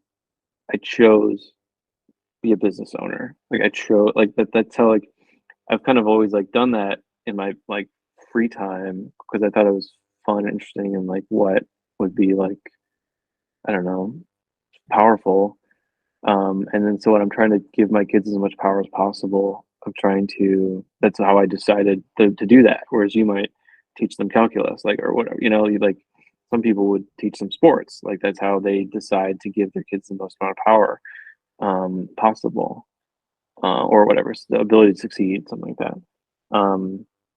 So I guess it's interesting that that pretty much is the lens that I decide if something is like the right thing to do or not. It is like, do you own it? You know, like, do you believe in it? Um, and not sports. Like, it feels like I don't know. I haven't really narrowed that down of like why I would rather my kids start a lemonade stand than play hockey when it comes down to it. You know, I don't know if every parent would say disagree with that, but like they also don't help their kids start a lemonade stand, they push them into sports, or like it's like your actions. Like I'm trying to be really cautious with my actions because they are going to be what my kid actually does every day. Um, but I think the 24/7 aspect of it comes back to ceilings. It's like if I'm not pushing on my ceilings, then they won't, you know? And it sucks and it's hard and it's like we're working on stuff right now, you know? Like I've always not known how to spend my time. Nothing's ever like felt worthwhile enough, you know? Like everything seems kind of like I could do very little and I'll make the same amount of money. Like, what's the difference? Like, what, like, of all the sticks that you measure yourself by, like, very few of them change if you try harder. You know, like it seems like, and so you kind of get put in a survival mode, and it's like I just have this belief. I guess I'm growing this belief that like um, that is true, but if you keep going, after a few years, you'll actually break through that ceiling, and you'll actually be creating such a good habit that you'll continue to grow and also so much better at things than other people that you will be rewarded for it in good ways and not just money but happiness and power and like achievements and I don't know just being able to execute on your goals and dreams you know if I power through it and I think that's something once again with grit perseverance that I think that I feel like I must teach them to um, I think it comes back to like they I guess the assumption is that I think that they want to achieve their dreams, you know, or that they have dreams, you know. I don't really know if I have dreams, which is funny, right? Like I have dreams of helping them achieve their dreams, but I don't really I can't really do more than that. I can't really get further than that. Like I don't know if I dreamed to play hockey. I never really practiced enough to actually get there. You know, I don't know if you dreamed of like being in a rock band because we never practiced enough to get there. Like um, but this is the one thing so far that I'm willing to practice enough to get there. It seems like because I'm working on it 24/7. And it doesn't feel like work. It feels like growth. It feels like it feels like it, I can't find a thing I'd rather spend time on. You know, I'd rather do it than watch a new movie. It just feels like uh, how good, like how great do I get to like is my time being spent right now? This is amazing. Like it's the regret minimization. I will never regret spending time on teaching my kids to achieve their dreams. Right? Like, Mhm. isn't that like that seems like the simplest thing? And I guess the assumption is like how much and like to what degree, to get there. But Yeah, and I'm not there yet because I'm not a parent, but I'm sure like as you have your kids or you as you had even your first child, like there's a whole level of selflessness that you learn becoming a parent. Um, but with even even prior to having kids, is there something that's from the past that makes you strive for that selflessness? If that question makes sense. no, no. I mean, I think I was taught love languages from my dad and Cece that is how you show love by being selfless and putting everyone else first. I mean, often to the part of like hurting yourself too sometimes, which is you got to be careful with. But I think those are the two biggest caretakers and role models I had in my life. So that's how I viewed the world and life. And um, because you're right, like I said the business one, like I'm choosing that. Jesus, choosing that like business is the application to get me there when I could have picked literally anything else. And it seems like it's something I've always picked when I had the freedom to do so, when I had the brain power or energy or why for a little bit. It seems like the way I view being valuable is to own something that is valuable, rather than just be a part of it. Um, but specifically why that, I guess I'll say love language, why that like way of showing it or doing it. I don't know. I mean, I could have easily like picked quality time and I could be choosing to be a stay-at-home dad. And and that's a probably valid path of like, I'm not going to let someone else teach my kids anything because I know better, and maybe I do know better because whatever, I'm learning every day too. Like if I pulled my kids out of daycare and while they're sleeping, looked up lesson plans every night of how to teach them more, that might be a valid way to teach them to grow as much as they possibly can grow. But it doesn't make sense to me, like I don't think I'll be a better teacher than their actual teachers, at teaching, and I don't think that they will be better humans if I do not play the role of dad and I have to play the role of teacher and something else. Like I feel like that the way I view dad is show them by doing rather than I don't think I can teach them how to do these things unless I do them too. Like it doesn't feel like I can. I feel like at some level it won't be helpful because I won't be teaching them the right things, and then at some level it will be fake that I know more than them and I really don't. You know, so I kind of get stuck on that, and this is how I've chosen to like apply that problem logic. Like with acts of service, but in a build for you kind of thing. And my dad did the same thing. He built us a house. Like he said, I'll end up like he could have bought a house. He have to build his own house. Like he thought that was the way to like show his love to us. And maybe that's kind of like what I'm channeling to is I need to build something to show love. You know.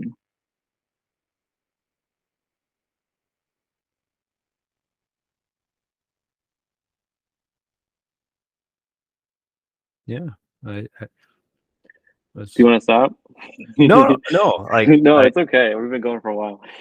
no, it's not that. It's just like I'm trying to find questions to kind of uh expand upon these notions and memories and you know, but I feel like you're articulating them really well. And like I said before, they all a lot of these answers reinforce each other. What would be the reinforcement theme though? Like, what would you say is the like? How would you put in your own words about what you're hearing and what's being Yeah, reinforced? yeah. So I mean, like it sounds like by like I'd say the two big as you've identified, the two big influences have been your dad and Cece. And there are things that you want to emulate from Cece about that caretaking, a lot of, you know, whether or not it was transactional or um, it was truly caring about the passion of her work or just even passion about building kids. And then also for your dad, you know, you look up to him and you've learned a lot from him, but you don't want to be an exact copy of him. There's things that you feel that he may have missed out on, whether it's building himself or for how he fathered his own children. And that's where you want to break a certain ceiling um, and feel a need to kind of perfect your your parenting style by learning what to do and what not to do.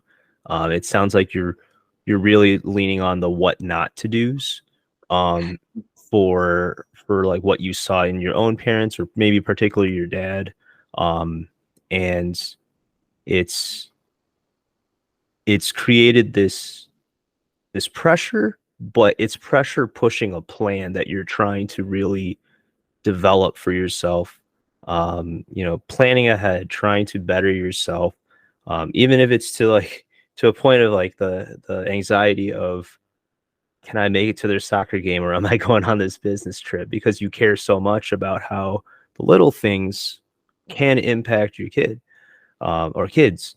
And you know, I'm sure there's memories as when you were a kid when um, maybe something small just kind of stood out there because, like you said, you know, you might say like, "Oh, your parents didn't make it to many games," but then they would say like, "Oh, we missed maybe 3 games." And but to the kid, that's the world to them. You know, Yeah. it's like your parents are there to support you, or at least you learn that your parents are your biggest supporters, your best friends when you're like so small, so young and impressionable. So I think I would summarize that your why in terms of like this part of your life is obviously your kids, but striving to better yourself to be the better example for your kids that you didn't have. And that's very much high level, very much Mhm. like Yeah. um, the big points I'm pulling from this. And I'm not trying to tell your story for No, no, you. no. I was Um, looking at the two. So what? You know, it's like oh, those I didn't famous. even like scroll down yet. I was No, still you like got on it. those questions, No, no. but yeah, like and I think you said it exactly how I was thinking it too. Yeah. and I hope I didn't minimalize anything that you said No. because, like I said, it's a very large, not large, a high level overview of like you know these kind of reinforcing thoughts and whatnot, No, the and trick like is to get it down to one statement so that you can hold on to it even when you're confused and just be like, if I can just say that out loud right now, like, and know that that's still true, even in this moment that feels ridiculous because I'm deciding between the business trip and the whatever, like whatever the crazy scenario is, yeah, like that. yeah, Yeah, no, I think that's kind of the point and the goal. I mean, so as you were talking, it was funny. It was like I I, I never really realized that I'm I'm such a regret minimizer. I'm such a pain minimizer in my decisions. Like, and this is part of my beliefs too. Is like most of the things I'm talking about or thinking about are things I don't want. Like I don't know what I want, but I know what I don't want so clearly, and that's like it's helping me hone in closer on what I do want. But I feel like most of my statement, unless I purposefully try to make it positive, is so like anti-negative. You know, like I definitely don't want this, definitely don't want that. And like another memory that came up was like so many Halloweens, my parents would both be working until like 6 or 7 p.m. or whatever. And whatever. I'm sure that they were doing that because they were passionate about their thing and we're doing it to provide for me or whatever. Like it's all there's all gratefulness built baked in there. But um, hearing the siren go off for trick or treat, and you're still at Cece's house, like you're sitting there, and you see the kids coming by and trick or treating, and you're wearing your costume, and like you're staring at the clock, and time's passing, and you can't go trick or treating because your parents haven't picked you up from the babysitter yet. Was like I think it happened probably like 3 or 4 times. And it's just like the most heartbreaking. Like I was like, I am either never having kids or I'm taking off their birthday, Halloween. Like I'm never gonna let my kids go through this, you know? Right. And that's just once again minimizing pain, but like that was such a like it's not painful. It's like it's just sad. Like you know? Yeah. I mean, it's painful, I guess, but like, I don't know. It just feels like such a dumb problem that like this kid feels pain because like their parents' boss was an asshole to them today, you know, like, and they made them stay till like 5 p.m. or whatever, you know. Yeah. My parents also like worked an hour away from where they lived, and a lot of crap that they like decided. But sorry, we're gonna say. What? Oh Oh, no, I thought you I had a was just thought to saying. jump in. No, no, I was just saying. Yeah, like like agreeing along with the conversation. Like Yeah, I was agreeing. Like yeah, it's sad when it's like the boss kept this person over time, and now the kid's suffering as a result of like something not in your parents' control. But like as a kid, like you're upset, like not necessarily at your parents, but because your parent isn't there, you're missing out on this thing. Like yeah. it's No, it's no, it's it's hard to it's process funny as a because kid. at Chrysler, like when I was like 24, um, I was at this big meeting in like at a different plant, and they had these guys flying from Italy to like help assess how good the plant was, and they decided to hold the stupid thing on Halloween, and I was there until 8 p.m. and I was looking around me and all these parents, and they were all looking at each other like, and I was like, it's literally happening again to their kids right now.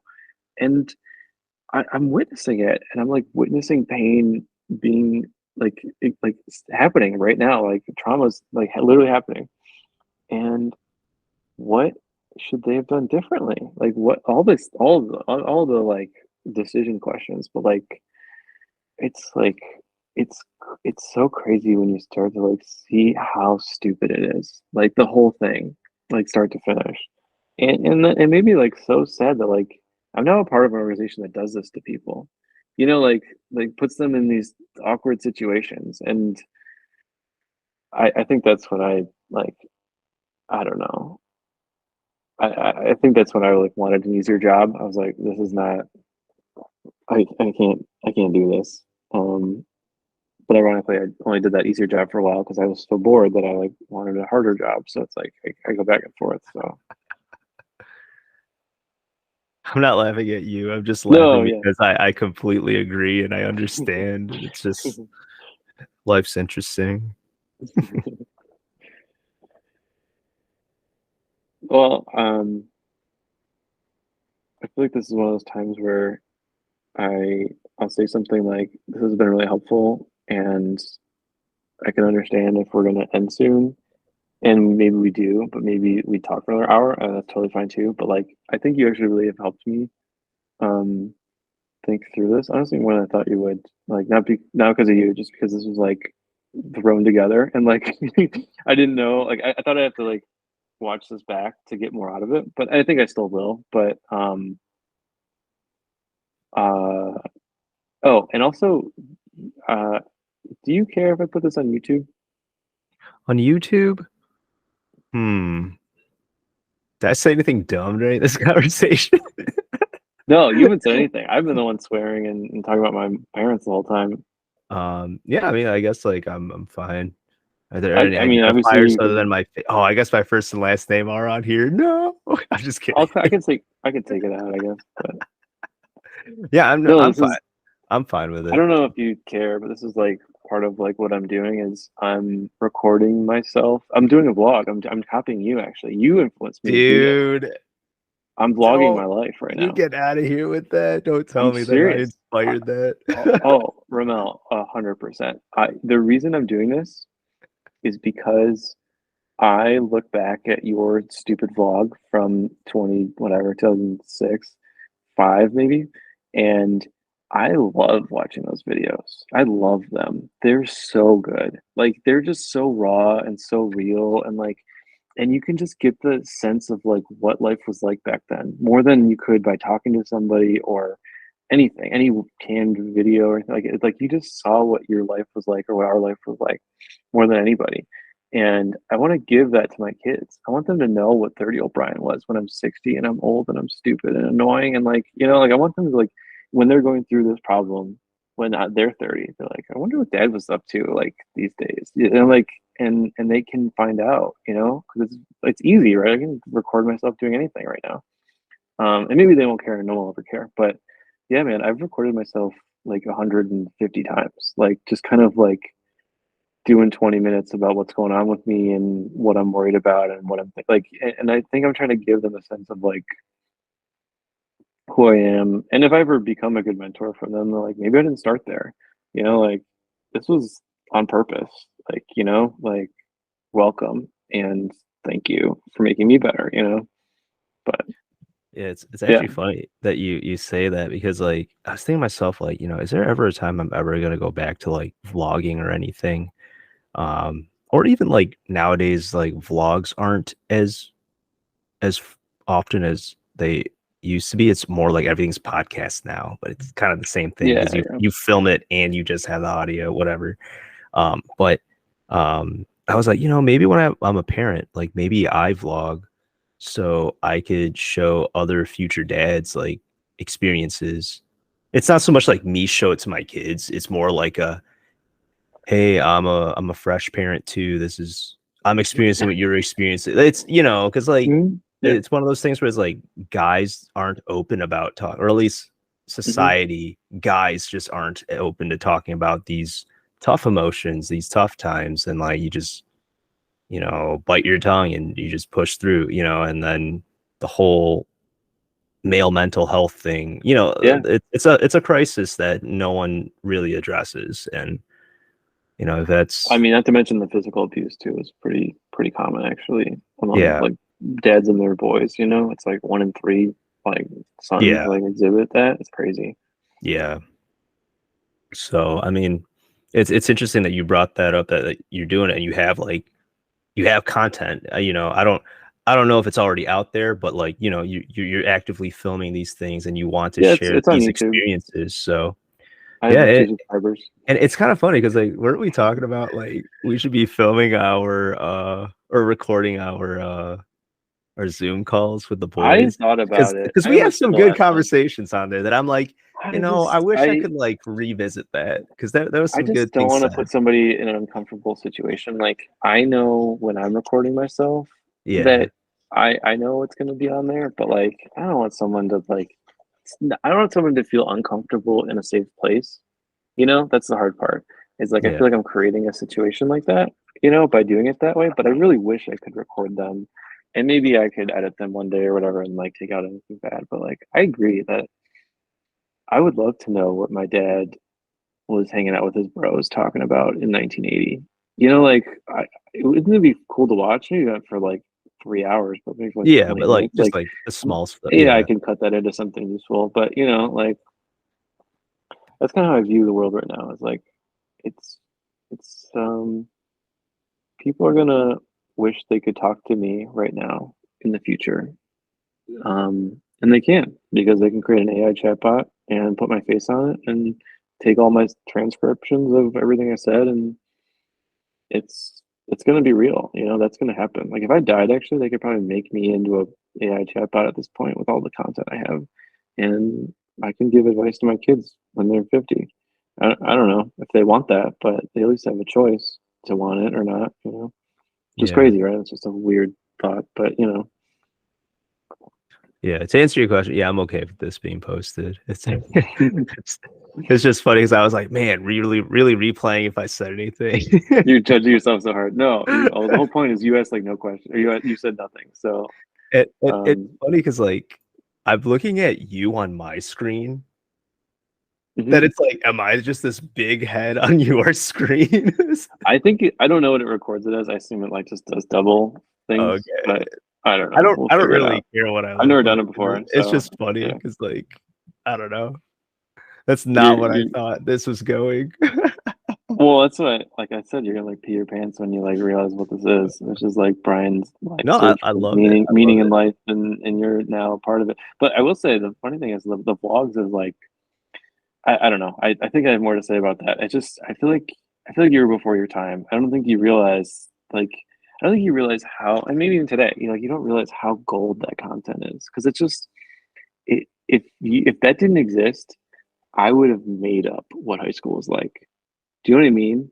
Like you have a real world account that breaks my brain, and I go, "Fuck, man! Like that's not right. Like look at this video. Like we're like, and I don't know. It's same thing.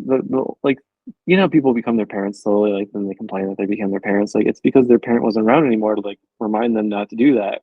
And I Yeah. feel like the vlog is like a forever reminder of like what actual things were actually like, so that you can't like make up anything, and I'm sure you have a bunch of videos you never posted or whatever too that are Yeah, like there's a awesome. lot in the vault.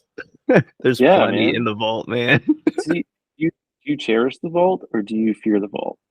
Um, I visit the vault maybe once every couple of years, but Mhm. I just it's not like I don't appreciate it, but I don't dwell upon it as like, wow, like I really miss the past or anything. Yeah. Um, but yeah, I mean, like I think there's value in it, and I don't regret like being able to like try the vlogging thing or whatever. We called them video blogs because the word vlog wasn't even made yet. Oh, that's crazy. But you stuck with it for like years though. Like I don't know what was your goal? Like, Um, well, like I think initially it was kind of like I was just having fun and like I liked the idea of skit comedy. That was kind of initially what I wanted to do. But then it just kind of turned into like me talk to the camera type of thing to kind of document fun times with my friends. mhm. Since we ended up not really writing many, I think I wrote like maybe three small skits with Justin Wagner, and like they were really ridiculous in retrospect. But What that was was your the whole goal with point of it. that? Like, were you trying to like be on SNL? Like, what was your like? Did you I have a wanted, dream? I think I did want to go into some sort of entertainment if I could. Um, and like because there wasn't a lot of like Asian representation in media, at least in 2006 through 2009. Now there's like full on like Asian communities just doing movies together, the same Asian people. And it's like, that could have been me if I just stuck to it or something, you know? It's But, true. Yeah. but it was like, you know, like I don't fully regret like, um, not sticking to wanting to do entertainment. Like I look at some friends that are trying to make it in the entertainment industry and like still trying to find their big break or anything like that. And like it's such a grind. And like I really commend them, but I don't think I could live that lifestyle. Like Oh I like having some level of comfortability and like consistency with where I'm at. So um no, for sure.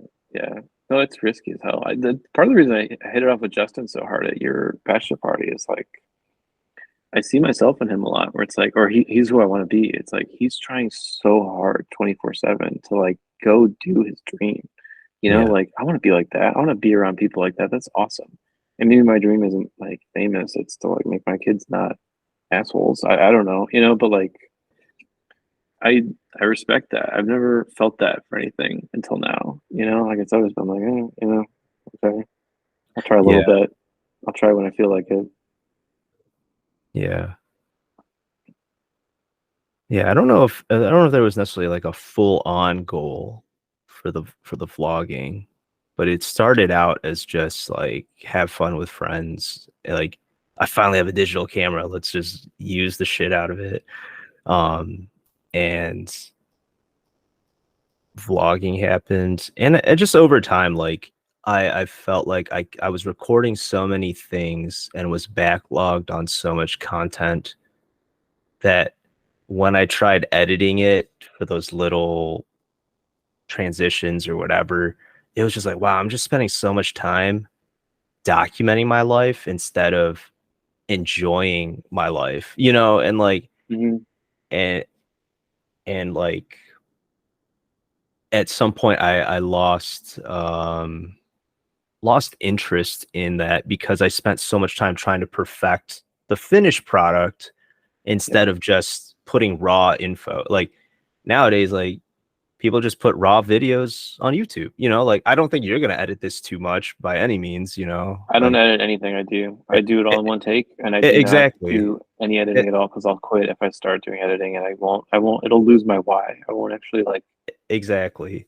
And that's where I got lost in the sauce when I was like, I don't know, in my late teens, early 20s. Is like I was so worried about what the product would look like on the internet that it took away from Well, the you're also hobby like of a it. teenager. Like you're like you want Yeah. to be famous. Like you know, like that's Yeah, normal. Like exactly. Like the there's goal only wasn't one way. necessarily virality, but like if you had the chance to go viral, like there comes clout, there comes exposure, there comes, Mhm.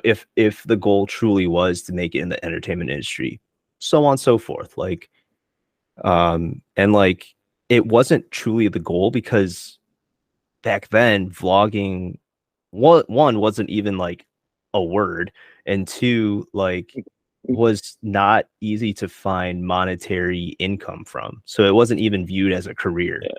Now people literally make money off of YouTube for Oh, various things, like every like landscaper hmm.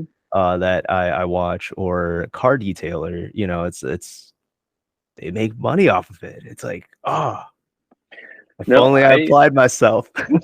well, it's more like yeah. If only I like didn't need to really answer when I started. You know, like Yeah, or when I and was like like I in the don't like middle I of said, I it. don't Yeah. fully regret it, but it's so Yeah. interesting how different the world is from when I first started carrying a digital camera because, well, we didn't have smartphones. Kids, we didn't have smartphones back when we were teens.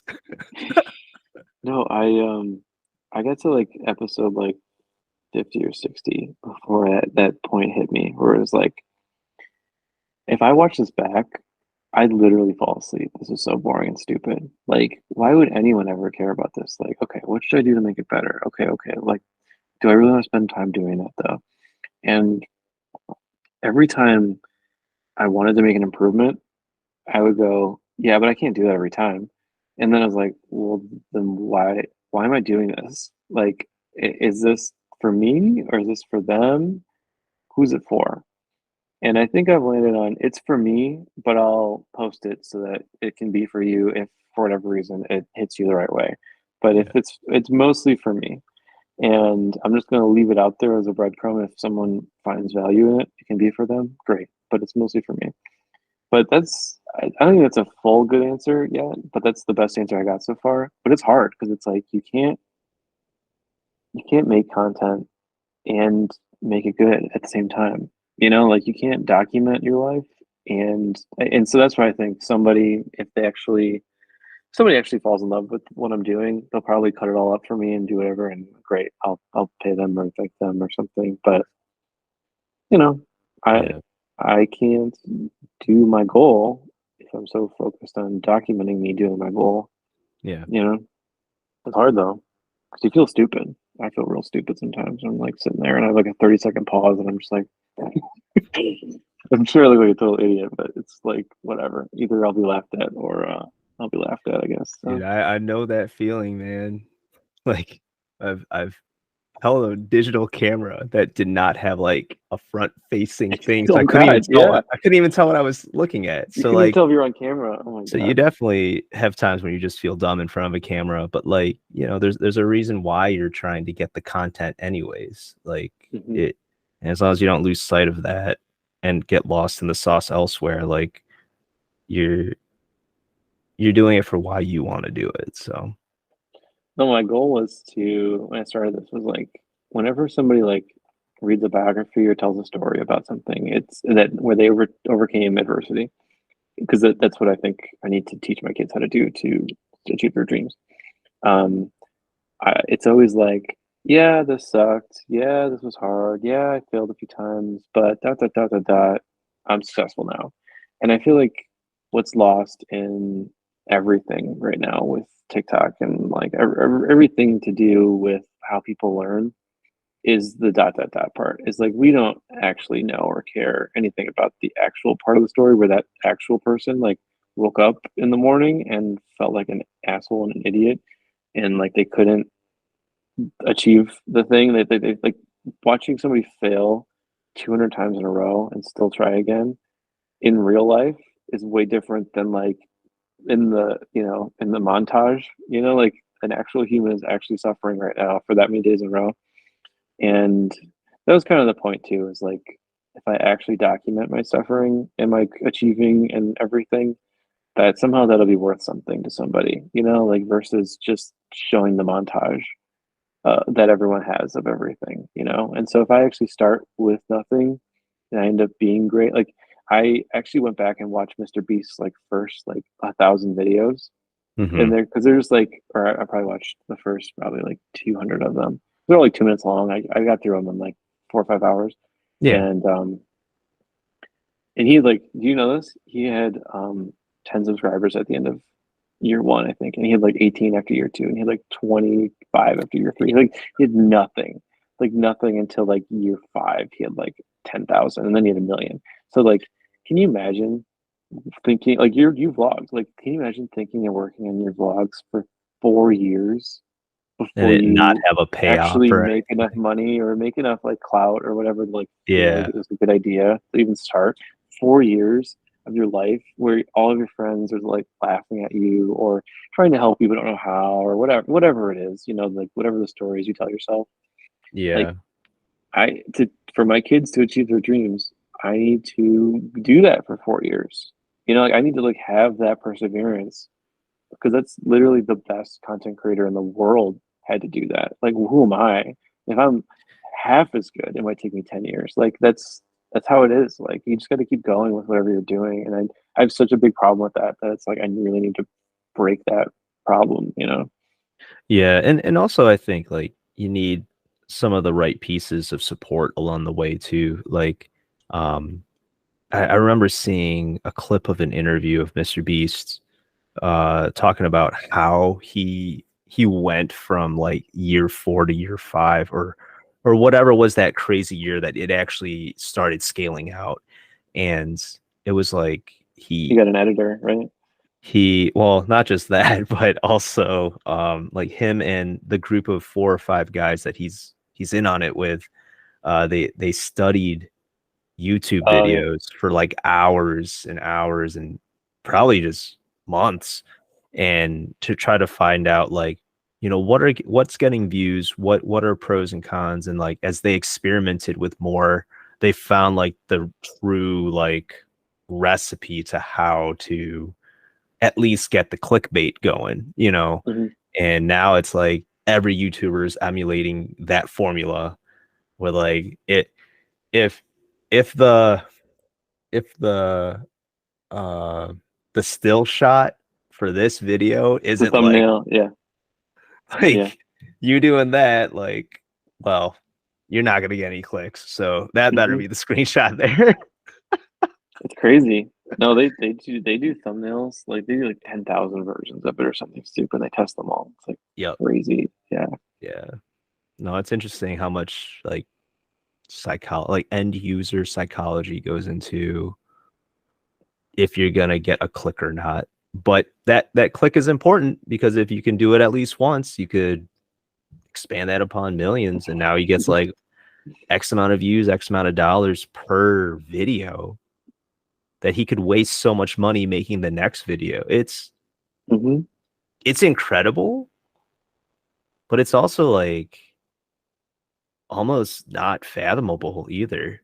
Like 20 years ago, well, not even 20, 17 years ago when YouTube like started, did they think like people would be making more money than like regular jobs? Like No, they doing actually this? started as a dating app. Actually, they were like they were just trying to have you post a video of yourself to like do online dating, and Oh, that's why it's that's how they called started. YouTube. I don't know. They probably pivoted Or from there, but that's how it originally gotcha. started with like a I didn't you know know. like a live Tinder kind of thing. And Wow. yeah, and then they switched it to like, yeah, you can just post anything. And they actually, I think it was like a week or two where like nobody posted anything, and they like Yeah, almost took it down.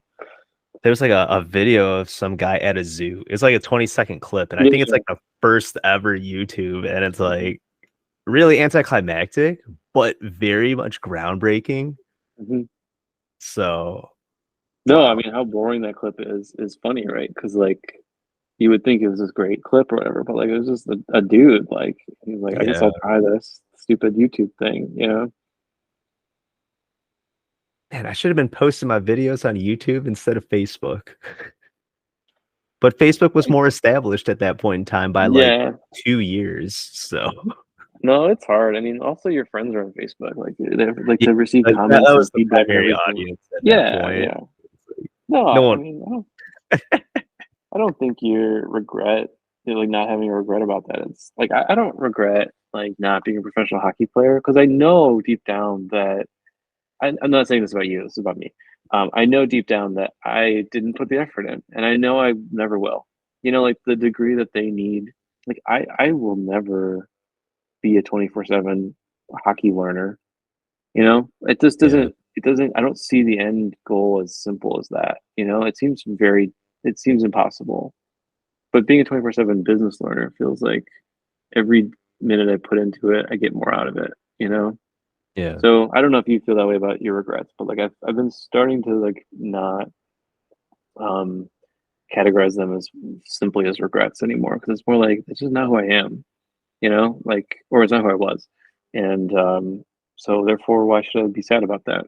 It's just not who I Yeah. am, you know. I'm not Mr. Beast. Who cares? Like that's fine. I'm not gonna sit and talk to my friends for 4 hours every day about thumbnails. Like that's I just Yeah. don't. It doesn't make sense to me, you know. But it would be nice to be a multimillionaire off of just making videos with friends. I mean, No, I'm just, I'm like, I say that in jest, but it's just, I what are, still I think mean, it's crazy. do you have like what are your goals? Ah, that's a great question. And Are that we, might are be we for, doing this? Do you that want to might flip this be, around for you next time? yeah, that might be something like I need to go through now that I have well, I'm guessing this is a legal PDF. Oh, totally illegal. You can buy. I'll buy you the book. How's that? I'll mail it to you. It'll be there tomorrow. Because it's like, oh, this is recorded. It's like, Oh, it's fine. What are they gonna do? I'm deleting this PDF right now just for so it's known I'm a good person, I swear.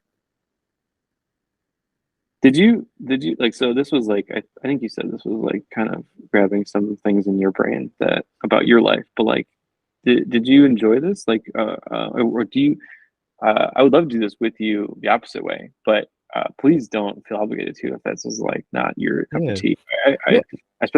I spent most of my 20s getting into deep conversations with people that do not want to be in deep conversations, and I learned my lesson. So I'm really trying to be careful with like my goal is to meet people at the level of connection that they want to be met at, and not push it Yeah. further and further and further than they need to. So please, whatever makes sense to you, but I would love So to do this like back to you if you want to. what little I got to skim while we were doing this exercise, like I liked it. I feel like I'm gonna try to read more of it to to one, challenge myself, and then, as I grow more comfortable with what's going on as I process it, I probably want to do that exercise. So probably with you, since one, Yeah. we did exercise together, so we already understand like the generality of how to pick at it, or like our style of conversing about it. Um, but yeah, I don't know. It's really interesting And to the book me. also And builds on a different book. It's called Start with Why. So I read that 2 weeks ago. So like the whole first chapter reiterates it. So but if you feel like you want to go deeper into it, that's like another way of doing it. oh, okay, so should I start with why, I don't or think you need to. I think if you read chapter one and understand it, I think you're fine. I think there's a okay, lot yeah, more anecdotes and stuff if you want to go deeper into it. But I think I left Start with Why going, yeah, but what about me? Like I need to learn my why. Like this isn't helpful. Like I firmly believe having a why is a good thing. I agree. The book taught me that. Yeah, great. But like, well, what about me though? yeah, So I think it's like if you can agree on that earlier, or if you need convincing, maybe read it. But if you don't, I would say that it makes sense to just read the first chapter so you understand the terminology, I guess. But yeah, it's pretty. I don't know who fights that argument, like that having a purpose is bad. yeah. No, I like these type of books. Whether people categorize it as self-help or just like just general psychology. Like I think it's important that people understand these aspects about themselves. Like I feel like I'm having a hard time like articulating anything I'm saying tonight, but Well, it's um 12:42. I can understand, but I mean just in uh, general, I feel like even yeah, me asking you questions, I couldn't articulate the question. Yeah, no, this was good. all right, I'm really yeah. glad that you selected me to be part of your journey with this, I think it's a cool project for yourself, as well as like I've heard of this book. I've never read it or anything, so I'm glad that I have a copy of it. Well, also you nudged Legal, me to do legal, this. I'll send it to you. legal copy. Um, the you nudged me to do this though when I was talking to you about going on Twitch, like in Oh May yeah, or we did June. have that conversation like This was my maybe like version of Twitch. This is what I ended up doing with that idea. nice. That's awesome, man. I'm glad Yeah. like you found a way to make it happen, and you know 20 years from now we're gonna be laughing when you're exceeding Mr. Beast and No, subscribers. 0%, 0% chance. I'm hoping I can help like 100 people. I think that's like a pretty normal goal. Yeah.